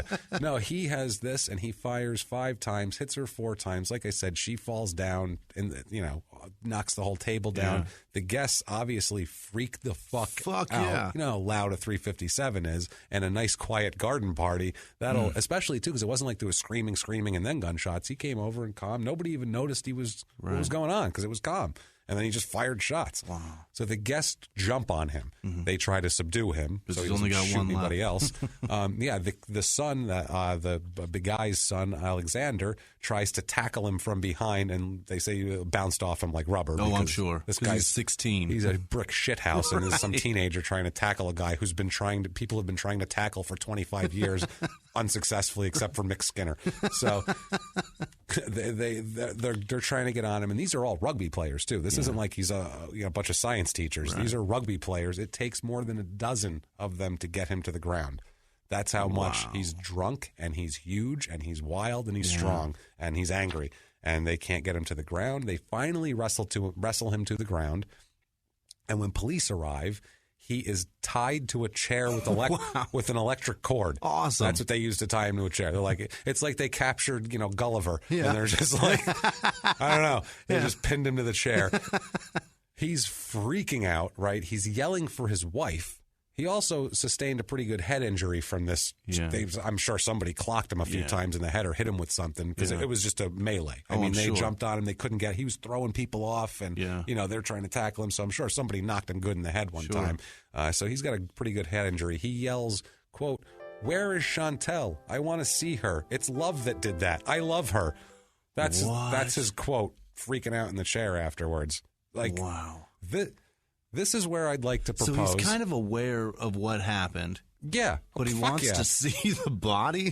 Where is she? But then he says he did it. And then he says, I did it because I love her. Or it's love that did that. That's the oddest thing I've ever heard in my life. Yeah. This is the point. You know what love did to my wife? My love knocked my wife up twice. I didn't shoot her 4 times. That's what good. Love did. Yeah, that's good. That's why you're sitting here, not in a French prison, right? So with your ball hanging out. It's now that I have to bring up. Maybe it's time to put a fucking helmet on, guys, over there. Yeah. What do you think? Wow. Because I'm going to say something right now. Over here in football, where they wear these helmets are technologically super oh my advanced. God. Yeah. Every year, all they're trying to do is I've seen the things where they make these helmets. It's so scientific. It's incredible. It's computers. It's all this shit. These helmets are made, and guys are still fucking made of pudding when they're done playing. I've worn an MLB helmet. a real one. And it is so cushy inside and so nice. Yes. And that's not even one designed to, like, be smashed into play after play after play. Just if a case of ball hits you or something. This is just on the off chance that one comes silly. These football helmets are so incredibly well made, and these guys still end up as brain damaged as shit all the time. They kill their families. They kill themselves. They don't know what they're doing. They have CTE. They end up like Jimmy Superfly Snuka having a pudding fucking brain. These guys are running around with no goddamn fucking helmet at all. None. Playing for 25 goddamn years with anything. Also, too, in the rules, I don't see anything about... I looked at rules and shit to try to see things. I didn't see anything about a blow to the head being bad. I feel like when you're in the scrum and everyone's in lattice, you could be fucking forearming people in the temple all you want, and nothing's going to happen, and then they end up shooting their wife at a fucking garden party. There's no doctor that comes out to assess your concussion. No shit. That's the thing. They're like, oh, he's fine. Give him some wine and take his ball out. He's hot. Like, what the fuck, man? This is ridiculous. Jesus. Put your goddamn helmet on. I heard that an entirely different he's hot. Jesus. He's got his ball out. It's sexy. It's really sexy. It's turning me on. Tell him to put it away. I'm serious, man. I'm fucking sick of this shit because I'm sick of over here. The NFL tries to deny their responsibility for it. I mean, how do they deal with it over there? They don't even have fucking helmet. At least they're trying in the NFL. They're like, don't hit in the head and we'll protect your head. Over there, they're just like, run around and kill each other. What the fuck is going on? Christ almighty. I'd like to know if Mick Skinner has brain damage. I'll bet he does. He probably he doesn't even remember that tackle. No. I'd love to know the percentage of these guys that have CTE afterwards, that have brain damage, that do crazy shit like this right now that's described. I bet there's a lot more than we think. There probably There's got to be. And I don't know if it's been brought to the forefront out there or not, or if it's here because sports are big there too. So I don't know. Anyway, police arrive, take him into custody while he's screaming, tied to a chair with an electrical cord. Screaming about love. Screaming about how love did this. He wakes up in jail the next morning on August 8th with a horrible hangover. I'm sure. He drank a ton and claims he has no recollection of the night before. Now, imagine you wake up with that hangover and you're in jail and you're like, why am I in jail? Where's my wife? Where's my wife? I don't believe this, but he starts yelling for Chantel. He starts yelling, Chantel, Chantel. Now, I don't believe that he doesn't remember I shit. feel like he's starting to get little waves of memory back, and he's like, I remember shooting someone. Where's Chantel? He starts yelling for her in his cell. The guards come up. Now, did he not notice he was in jail, too? Yeah. Did not know? Did he think, oh, yeah. Chantel, what have you done to my bedroom? This is a really shit hotel room you got us. You have decorated horribly. This is terrible. I don't like this at all. Good God. These doors look like prison bars. Did he think that the jail was a hotel? And his wife picked it out? It's like, God, we are complaining on Yelp. This is a 1-star. I'm telling you right now. We are leaving. This is terrible. This is bullshit. The bed was so uncomfortable. They're yelling. The guards come, obviously, and they say, this is what they say to him, quote, you can't have her. She is dead. You shot her last night. Oh, God. That's a wake-up call. That was the worst wake-up call ever, you guys. Yeah, that's the worst wake-up call ever. Let's get down to... Is there a continental breakfast? Let's go over to Air France. So the guard, Lieutenant Luc Vanud, said that when Marc was told what he'd done, he refused to believe it. He refused to believe it. He have an in their own words on it, in their own words, to the guards. Who are we dressed like this, and why are you in stripes, and why are there bars here then? That's a big prank. It's a big rugby prank. Yeah, we're just fucking with you. Yeah, just fucking with you. One of your buddies is going to come now and say, hey. And ask you if you want to party. Yeah, you want to party? You want to go? So he says, in their own words, to the guards, quote, but I love her. She means everything to me. I owe her everything. But that doesn't make her fucking bulletproof, moron. It doesn't make her alive. Owe her anything. Unbelievable. You do owe her a lot, actually. Yes, you do. You owe her a huge apology. Yes. Jesus, I would say. And you smacked her best friend, and then you killed her. Probably a couple organs that she's missing now that you shot them out with a giant hand cannon. Like a brain, you dick. Jesus Christ. Yeah, when the paramedics arrived, too, they tried for a minute to try to revive her. Her heart was torn apart. They said she was like, heart and lungs were destroyed by the shot to the chest. No chance that she was dead before they, she was just bleeding out when they got there, basically. The guard said that he was monosyllabic for weeks. All he would answer yes, no. He wouldn't answer any questions. He wouldn't do anything. He was just like in a state of shock, sitting there in his cell. Yeah, because according to him, he didn't know what happened, and he's sitting in his fucking cell, like just who knows, like wondering how life has got to this point. And then the cell door opens, and it's the Mexican pimp, guns blazing, and he says,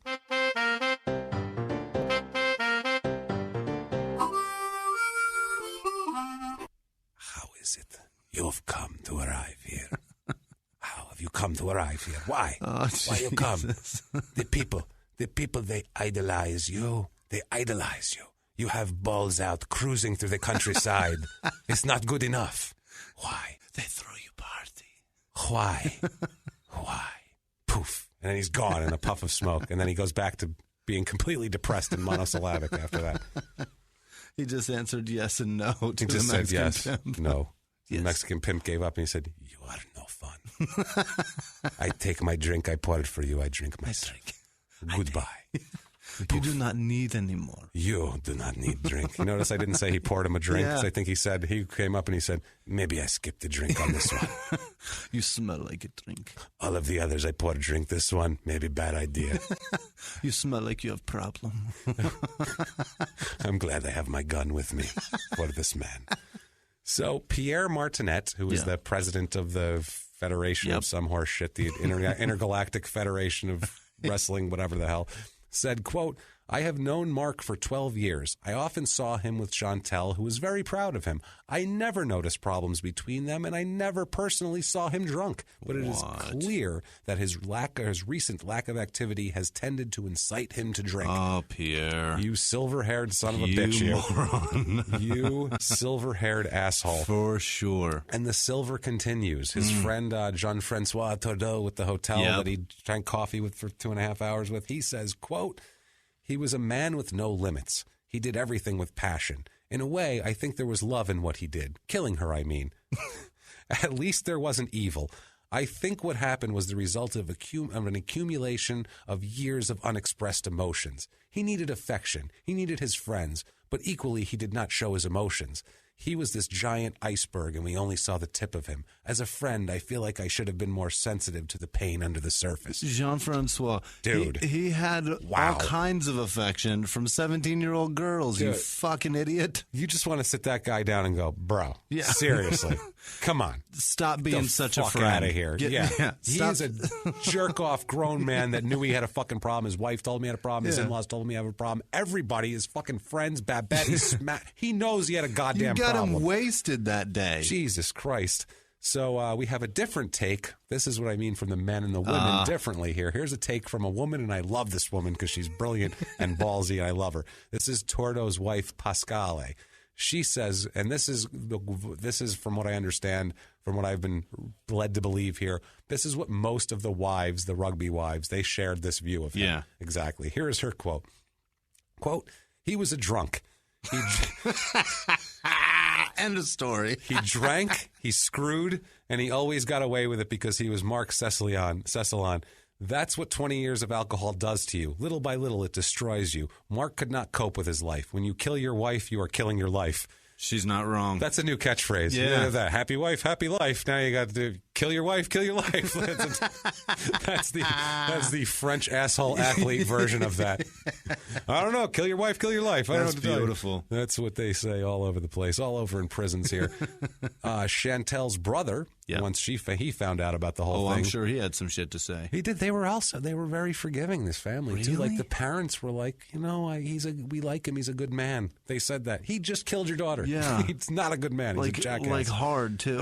Like really viciously. Yeah. He's not even like Carlos Monzon, where it's like, oh, was it an accident maybe? Right. He said it was an accident. Maybe they fell over the balcony. Check out Carlos Monzon. It's episode 34. He's a boxer who killed his wife. But he was a piece of shit. He was a real piece of shit. That was a wild one. That one was total fun. Crazy one. But I mean, it's not even like that. There was 60 people at the party. Yeah. Literally 60 people and watched he was him shoot his leaving. wife. He was gone. It was over. And then he spins around on a dime and just takes in front of 60 people. It's crazy. There's no denying. No. There's no anything on that. It's just done. culpability. It's all you, man. Chantel's brother said, quote, "I knew this would all end badly. Marc was getting crazier and no one knew how to stop him." So, I mean, they saw this shit coming. He says, wow, on why he did it. We have an in their own word. We have several in their own words on him trying to make sense of this. In their own words, quote, I wanted my wife to come back with me. I wanted the two of us to leave together. Why did I shoot? It is a question I shall ask myself all my life. I didn't plan anything. I wish I could understand. You didn't plan anything, but you brought a gun, bro. Went home and brought a gun and came back with it. That's at least... You planned a lot. Took him a half hour to leave and come back, so that's at least a half hour of planning. From the first time you walked away, that's when the plan started. You got home to an empty house, because the girls were at a babysitter, obviously. You got home to an empty house and thought, I'm going back, and I'm taking my gun. Taking the gun. That's the plan. Yeah, and then he pretends. He didn't just walk in and start shooting. No. He walked in, talked to the guy who punched him, apologized, pretended everything is fine so he could get his wife to relax and be sitting there and no one would jump in front of him. Sitting duck. Insane. So the town that he's from here, the Beaujeu, the town is just an entire town full of silver-haired middle-aged white men. Most of the town is defending him. They don't want basically... They still don't want to see him as anything but a hero. Yeah, they're like, well, yeah, but he's still the best thing ever, and I still love him, and he's still a hero. One man, there was a French reporter interviewing people in like the main cafe in town. This is to get just the town's general deal. One man said, quote, it takes guts to shoot your wife.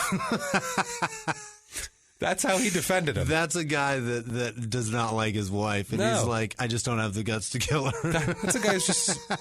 He really loves this guy as an athlete. It takes guts. Don't talk bad about him. Hey, that takes guts too, you know? It's basically split along the lines of men and women, basically. A woman sitting near him said, Mark was a madman. If he came anywhere near you, there would be trouble. That was what she said. So that's the men and women looked at him quite differently. You know, as can be imagined. I see that woman at, like, interrupting the guy. That's why his statement was so short, saying it takes guts to kill him. And then she spun around. He's a madman. He's a madman. What the fuck are you talking about? Yeah, it said she was sitting nearby. She said, "What are you doing, fucking asshole? Has he grabbed your pussy? No, he grabbed mine. So stop it." That's what I'm saying here. My daughter's 17. He tried to fuck her. Yeah. So later that year, a few months after the incident, his father dies. Oh. And his mother, Solange is her name, is convinced that it's because Mark wouldn't tell them about his problems. Yeah. She says, quote, my husband died of a broken heart. Yep. A few months after the drama, he died unable to understand why Mark couldn't tell us the things that were going wrong. We didn't know that he wasn't eating properly, that he was smoking and drinking. We learned about it after the event. You didn't know? They didn't know. He's been drinking for 30 years. They had no idea. I don't know. That's 30 Christmases he showed up to drunk, pissed drunk, hammered, stinking. Like, hey, he parties. Right. He's a rugby player. He's fine. Everyone loves him. It's fine. That's what I mean. These guys who have this fame, everyone goes, well, just don't say anything because then maybe he won't want to hang out with you when he's famous, so we need to have him here. And real quickly, ridiculous. French people, you all smoke, first of all. Yeah, everyone That's smokes what and you're known drinks. For. And smoking doesn't fuck your brain up. No, and drinking. They were just, they're looking for something here. They're just grasping for a reason for this to have happened. Yeah. Now, a couple years later, November 8th, 2006, the thing is finally in court. Mark tells the court that he still loved his wife, but shot her during an alcohol-fueled depression he was suffering ever since his retirement. He says he should have dealt with the psychological problems before he lashed out, but he thinks that he only brought the gun because he wanted to intimidate Chantel. So what he said is, do you guys know what selling AstroTurf will do to a man? What the fuck? It will crush your soul. It will crush your soul. Have you sold a suite before? Fuck you. That's the result. Turf sucks. It's not even a good product. Have you ever played on it? Shit. I got to tell people, no, it feels just like grass. It doesn't feel like grass. Do you understand that? How many times you can fucking lie to people about grass before you just want to snap? You know what this is like? Drink 12 scotches and shoot your wife. God damn it. Now, at the trial, we have it in their own words here from Mark about the whole thing here. He says, quote, I admit today that I fell into alcoholism whilst being totally wrapped up in my own little bubble. I exploded without knowing why.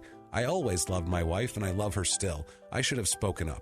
Today I realize this because of the 27 months I've spent in prison, which have allowed me to think and work on myself. Well, good for you. Maybe another 27 more years, and I'm satisfied. I've been here about 2 years, so I think I'm all better from shooting my wife. I'm good now. You know, I'm good now. I'm good now. No, I shot my wife with a .357 4 times in front of 60 people, but that's fine. Come on. I got my ball away. I'm fine now. He's a real scrumbag. He's a scrumbag, you motherfucker. You got it in anyway. You bastard. Scrumbag. So, I love it. So, November 10th, 2006, Mark is found guilty of murder. Big shocker. Thank 60 God. people watched him do it. The jury had a lesser option. They had an option of finding him guilty of a lesser charge of involuntary manslaughter, and they said, no, murder. No, good. Sorry. I applaud you, France, for the first time. He almost got tried as an assassin, which would have been that's a totally different classification in France. That would have been like a hardcore deal, but he didn't. They ended up trying him on murder. We don't have that here, no, do we don't have some. It's That's all pretty murder. kick-ass. Yeah, we have some sort of terrorist, whatever, if you're an assassin like that. We'll charge you with that shit. They convict him of murder. His lawyers plea for leniency. They cite his alcoholism, saying it was a crime of passion. This is crime of passion. This is crime of passion. They say he's depressed. Prosecutors are asking for 15 years in prison for this. They want 15 years. During the summation, that's pretty light. That's kind of light for shooting your wife in public. 4 times in front of 60 people. No. France crime of passion is a big deal. They literally, that's like means something there. We're here, it's like, well, get your shit together. Get your passion together and put it in your pocket, asshole. There, they're like, well, passion. Tom Davidoff has a great joke about crimes of passion. It's the most hysterical thing in the world. He's like, you just look him up on YouTube. It's a great joke. Funny anyway. Watch Tom Davidoff. He's hilarious. It's a hilarious joke, though. So during the summation, prosecutor Francois Perrin-Dubois said that Marc did not act in the spur of the moment, but he had planned to kill his wife. Marc's 26-year-old daughter Angelique testified, begging for leniency. What? Trying to help. She had not talked to him since the murder, so it had been a couple years. She helped. She told the court, quote, I don't think my father intended to kill my mother. Angelique, your dad's been a mess literally your entire life. Well, she's codependent, I'm sure. She has an alcoholic father that she's completely codependent. She's just trying to make it better. She needs some psychological care. Yeah. Just make it better. I don't care. It's okay. Just let him out. I just want my dad. Like, give him a drink. He'll be okay. It's okay. Just give him some. Trust me, he gets better then. That's what it is.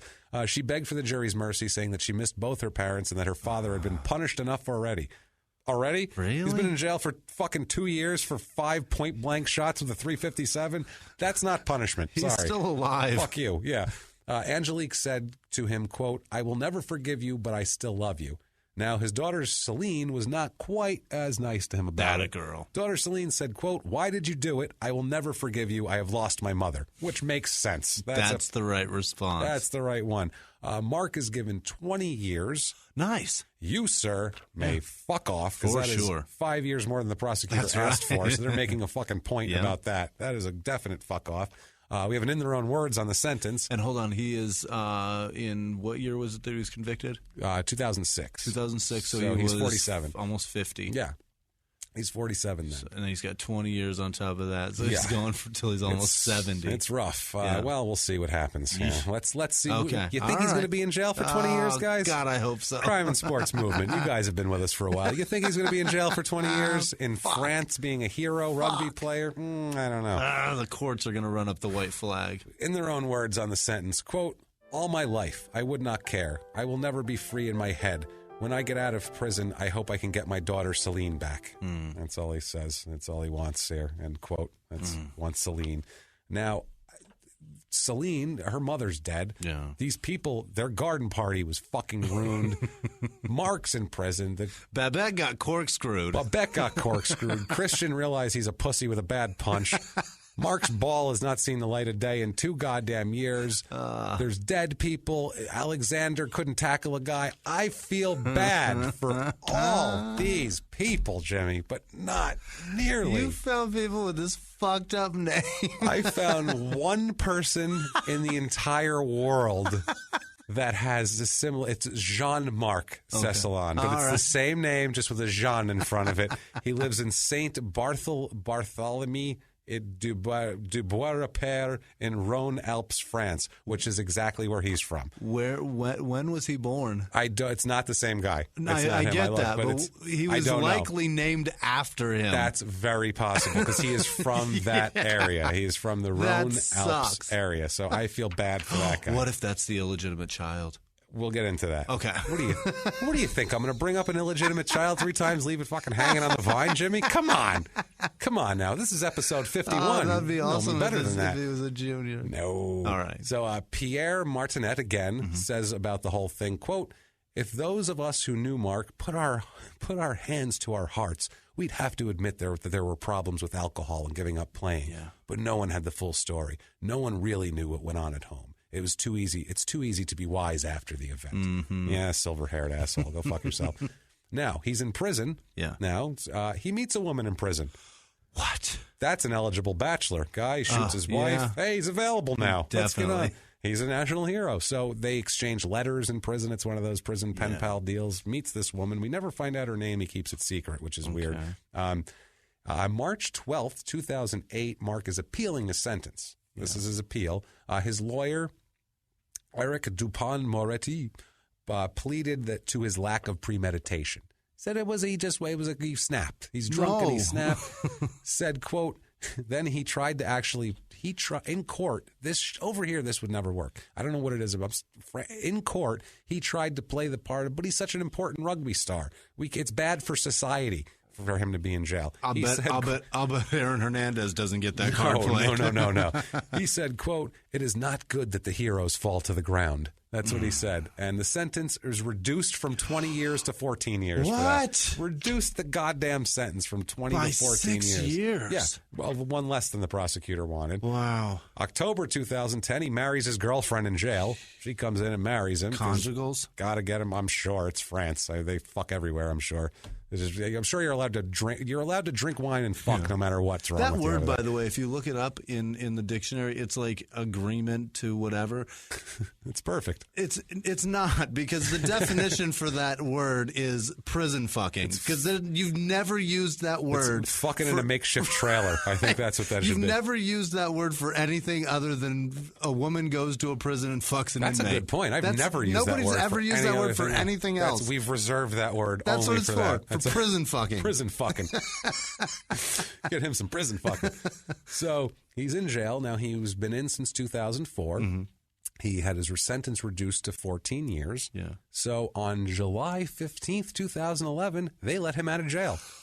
What? 7 years. That's half his 14-year sentence. That's what they give him. That motherfucker is out. That son of a bitch out. He's released on probation. It's a conditional probation. He is banned from associating with any former rugby friends. Yeah. He literally is not allowed to hang out with anyone who played rugby. That's a pretty cool sentence. That's pretty funny. And he is banned from traveling to the Rhone Alps region, which will continue indefinitely past his. That's keep not even fucking off then. Keep fucking. We do not want you here. Stay out of home. He literally got like an old southern town. He got kicked. We don't want. Don't you come back now here? He got kicked banished. out of town. You get to the county line and get across it. Don't let me see you coming around here again. He got like Roscoe P. Coltrane ran him out of Hazard over here. Fucking ridiculous. Out of Hazard. He did, man. Oh, Jesus. So, this will continue past the probation. He's never allowed back to his home area, which is funny because that's where the other Jean Marc says he's from there. She's like, please stay away. Yes, I don't want you here. Now, he begins working for an organic wine company producer, like vineyards in I fucking give up. I swear to God. Banyu's. That's the, fuck me. God damn it. Yes. There. It's my last bad pronunciation. He maintains the vines. How funny is that he walked right past vines to go kill his wife, and that's not what he's doing. He's maintains vines. He loves it, apparently. Yeah. This is like apparently it's not like a migrant farm worker job to maintain the vines. It's like a specialty thing. Yeah. It's a whatever. He works 5 a.m. to noon in the summer. French wines, by the way, are fucking fantastic. Incredible. Yeah, they're so good. They're the ones that God, they're so good. Yeah, fuck yeah, man. They know what they're doing with the wine. That's their thing that they do. Yeah. That's their thing. They do that and grow armpit hair, and they're better at wine. He works 7 a.m. to 2:30 the rest of the year. He lives with the woman he met in prison, his wife, obviously. He wants to see his daughters. That's a brave woman. That is a brave woman. Holy shit, is she brave. Maybe she knows how to keep the booze out of his hand. Maybe that's it. In January 2014, he sues his daughters. He sues Celine and Angelique. He's a special scumbag. Well, for mismanaging his funds during imprisonment. Who gives a shit? Now, this is how this works. When the wife was dead, that means at that point it's a 50-50. She's gone, so their property is going to be split 50-50, but he can't retain any of her half. Right. That goes to the kids, and also his 50% interest in things went to his kids to control while he was in jail. Because he's not allowed to do it while he's in jail. So basically, they spend it all. He's saying that the daughters mismanaged his assets while in prison, especially, quote, in regards to collection of rents on apartment rentals. Okay. So apparently he's got a bunch of buildings and stuff like that, and they weren't keeping up on it. They weren't collecting his rent. They were super pissed off. The quotes from them, like they all in court, they're like literally like, you killed my fucking mother, and then so we took care of your money the best we could, and we didn't do a good enough job, and so this is the thanks we get. Go fuck yourself. You take your daughters to court. How about try to get fucking in our lives again? I want to meet these girls. How about try to get forgiveness for killing our mother and sue us? So on April 13th, 2014, the court case settles with the daughters. It's not public of what the settlement is, but it gets all work mutually resolved is the way they put it.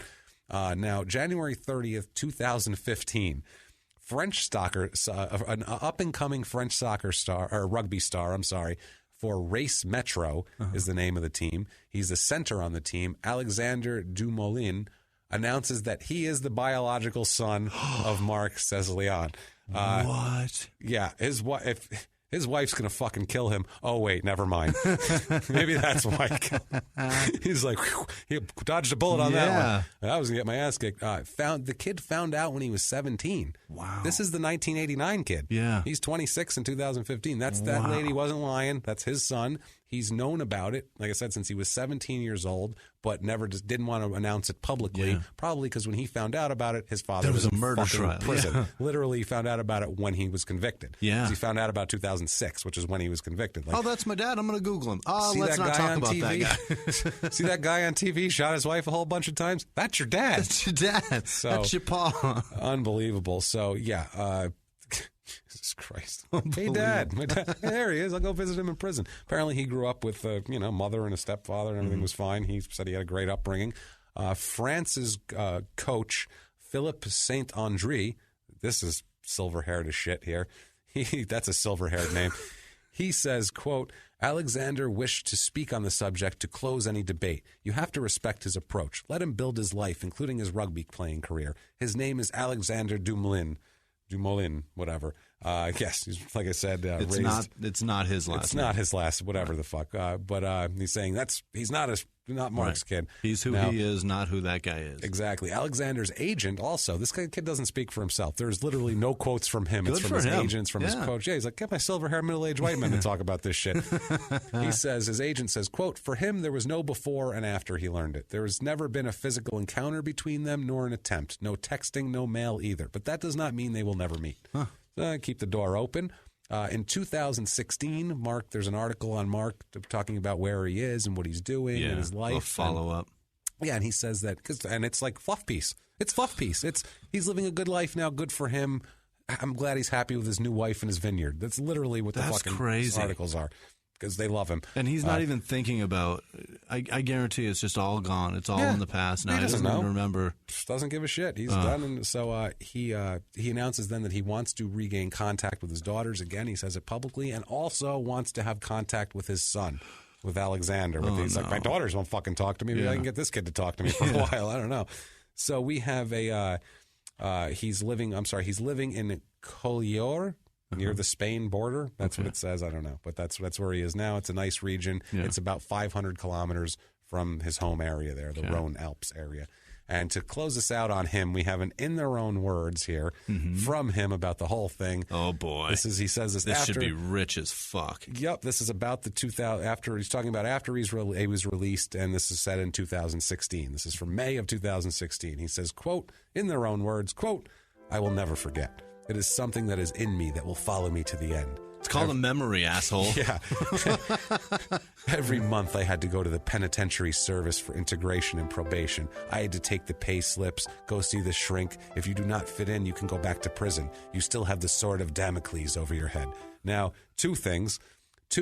Yeah. Number one, when he's saying at first, it is in me and it'll follow me to the end, I thought he meant the guilt of shooting his fucking wife and killing her. That's what I thought he meant. No, he meant the pain in the ass, trouble of going to go into the probation office and showing them pay slips. That's what he fucking said. What a dick. And one thing I have to give him credit for, I will say this, in all of the 51 episodes, we've probably done 500 in their own words. Yeah. I have never, ever, ever in any of those heard one of our idiot athletes reference the sword of Damocles. So I'll give him that. I'll give him that. You got that, Mark. The you know sword what? of Damocles. You got that. You're not a fucking... And he dropped out of school when he was 14, so good that's for pretty you. impressive. You read a couple of books while you were hammered at 2 in the morning. I'd never apparently. have that reference in my fucking repertoire. I never ever. have that locked and loaded, ready to go. This guy's handing out quotes like that. You fucking nuts, man. That's something. That's I guess that goes to show you. I think the French school systems are probably a little bit better that you learn that shit by 14. I'm not sure, but God, that is Marc Cecillon. He's out there to reviolate. He's out there. He might kill this one. Who He's the fuck out there knows? near He's Spain. out there. Watch out. If you're near the Spain border, watch out. If you stay out of his way. Don't buy organic wine. He might have diddled the grapes. Yeah. You never know. His ball could have rubbed on him. It's out, guys. It's out. Watch out. So that is him. Holy shit, what a disaster. Thank you for going on that ride with us, guys. Man. That was a fun one. This is a ride for me. I know nothing about Holy France. shit. I know nothing about rugby. I know nothing about any of that. But we're going to do shout-outs here in a minute, definitely. Before we get to shout-outs, first of all, just want to remind you guys again, please rate and review on iTunes. Give us 5 stars. Tell us you're following directions, following instructions. Like I said, I cannot explain to you how much it helps us move up the charts and get sponsors so we can pay for things to make a better show. Yeah. So please do that. And also, please, guys, donate to us on Patreon.com if you feel the need. Patreon.com/crime and sports. We really, really, really do a lot. We work our asses off on this show. And it's crazy. You'll see from other shows, Small Town Murder, if you check that out also. It's a lot of work, and we're doing this every week. And it's really taken over our lives. And, everything else. We got to go out and do comedy. Jimmie has a job. He's got kids. We have families. And we're cramming this in here. And it would just help us out so much. If you like the show, please show us some love that way. I mean, there's rewards on there. You get stuff. But mainly just try to support the show. It really, really means a lot to us. Other than that, too, please get a hold of us on social media. Yes. You can get a hold of us at Crime and Sports on Twitter and Instagram. And those comments of us being good looking, fucking don't stop those. That I don't know what you're thinking, but yeah. That fixes everything in my life. I get what it's like to be a woman when she's like bought drinks and shit and told she has a hot ass. Like that feels so good. Yeah, well, I get that it sucks to get it all the time and it's fucking... Yeah, it's terrible. But out of all the people listening, one of them has to find somebody to one of us attractive. When women say as to sad dudes, as that is. it's awesome. But yeah, so it's at Crime and Sports on Twitter and Instagram, crimeandsports@gmail.com if you want to email us, facebook.com/crime and sports if you want to get a hold of us there. All the main deals there. And then we're going to do some shout outs. If you do any of those things, we'll give you one of these shout-outs from Jimmie. Here you go. Kelly Tudor is a new listener. From the group. From the podcast group. And she commented that this shit should be piped into recovery centers. We've heard that a few times. That's hysterical. We've heard a bunch. There's a lot of recovering addicts that listen to the show, alcoholics and drug addicts that say like, holy shit, like this would be so helpful to people. This was helpful. They really do. I don't know what it is. It's some kind of dog whistle we have to people who've been through rehab, but it's very odd. Jude Maston in, I forget, he's overseas somewhere. Katie Batchelor, Mark June Wells, Cammie Rock, she's in Georgia, I believe. I'm Kylo. I don't know if it's Kylo or Kilo, but that guy's awesome. And Kiora in Ireland. That guy's fucking amazing. He's so great. I saw his post. Rob Bridgewater, Jeanette Kozad. We've said her name a few times, but she's a very sweet lady. Randy Ellen. My favorite review on iTunes this week was from Jay to the No, who said she was very offended by the sexist shit, which is probably mostly on my part. But she sticks around because she adores it. So we adore you. Thank you so much. We're never trying to be sexist. Not trying. It's just fucking whatever. We're trying to be funny. It's jokes, right? We're breaking. All of this is all jokes, guys. Scott Caprone, Carl English, Ginger Tabor, Richard Hopkins, we worship you. He said that. He said that's his man. Thank you. He said I'm doing a review now, so worship me. So we worship you. We're back at you, buddy. Zoran Vasilich. And if you want to see me live doing comedy, I will be at the San Jose Improv with Jesse May Peluso, April 17th, or April. That'd be a long ways off. What kind of fucking promote? We have a date in March. Why don't you promote that? February 17th through the 19th up at the San Jose Improv. So if you're in the area, come by. If you are in the area and would like to come by, I'm going to give away a few tickets. So tweet at me if you want to come or find me on Facebook. Also, guys, we're going to be looking at doing live shows over the course of this year, so we would like to know where you guys are. Yeah. If you are a person who would actually leave your house and come to a venue to pay money to watch us do something funny for this, please drop us an email at crimeandsports@gmail.com. Tell us where you live. So we want to try to find out where the areas are. We know where our listens are, but we want to know where people really would come. London is right now top on our list because London is our number one city, always our number one city. Every month, every week. We get so much support from the UK and honestly from the US too, and from Australia, Ireland, Canada, Germany, all these countries. We really do. South Africa, New Zealand. But if we're going to get on a flight to go somewhere, we need to know where you're at. Yeah, in terms of we get New York City a lot, but fucking where at in New York City? That's what I mean. That's out of 8 million people, you're bound to hit a decent number. You know what I mean? So and London's huge too, but still, the numbers in London are really wild. So please, guys, do that, and we're going to keep bringing you this show every single week like we always do. We love it so much. Please also remember to subscribe to Small Town Murder and give that a try because that's a lot of fun. And then on Twitter, that one is at Murder Small. At Murder Small, and you can find it on iTunes and all that. Jimmy, you want to hit him with your social media? Yeah, at Whisman Sucks, WHISMAN Sucks. That's on Twitter, Instagram, and Snapchat. And I am at Jimmie P is Funny or James Pietragallo if you want to find me on the other ones. And good luck with that. Friend me and call me a cunt, like we say. At Crime and Sports is the easiest one, and both of our names are on there, so you can find us pretty easy. Find us, friend us. We'll say hello. We'll all be buddies and friends. But I love it. That's it for this week. Cannot wait to bring you next week's show. Next week is a little football special because I can't wait. It'll be right after the championship games and 2 weeks before the Super Bowl, and we have one of the craziest stories ever. It is just crime, stupidity, testifying before Congress about your stupidity. It's this story.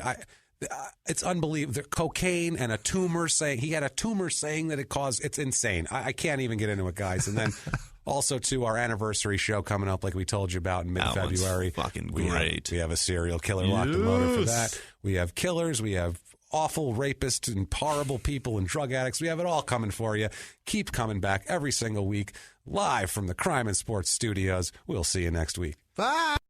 If you like crime and sports, you can listen early and ad-free now by joining Wondery Plus in the Wondery app or on Apple Podcasts. Prime members can listen early and ad-free on Amazon Music. Before you go, tell us about yourself by filling out a short survey at Wondery.com/survey. In the 1980s, a rosé swept the country. Hey, Mike, I really like this white Zinfandel. Well, good. Now put it down. We're going to try another one. White Zin became America's top-selling wine. But most don't know that this sweet drink has a sour history.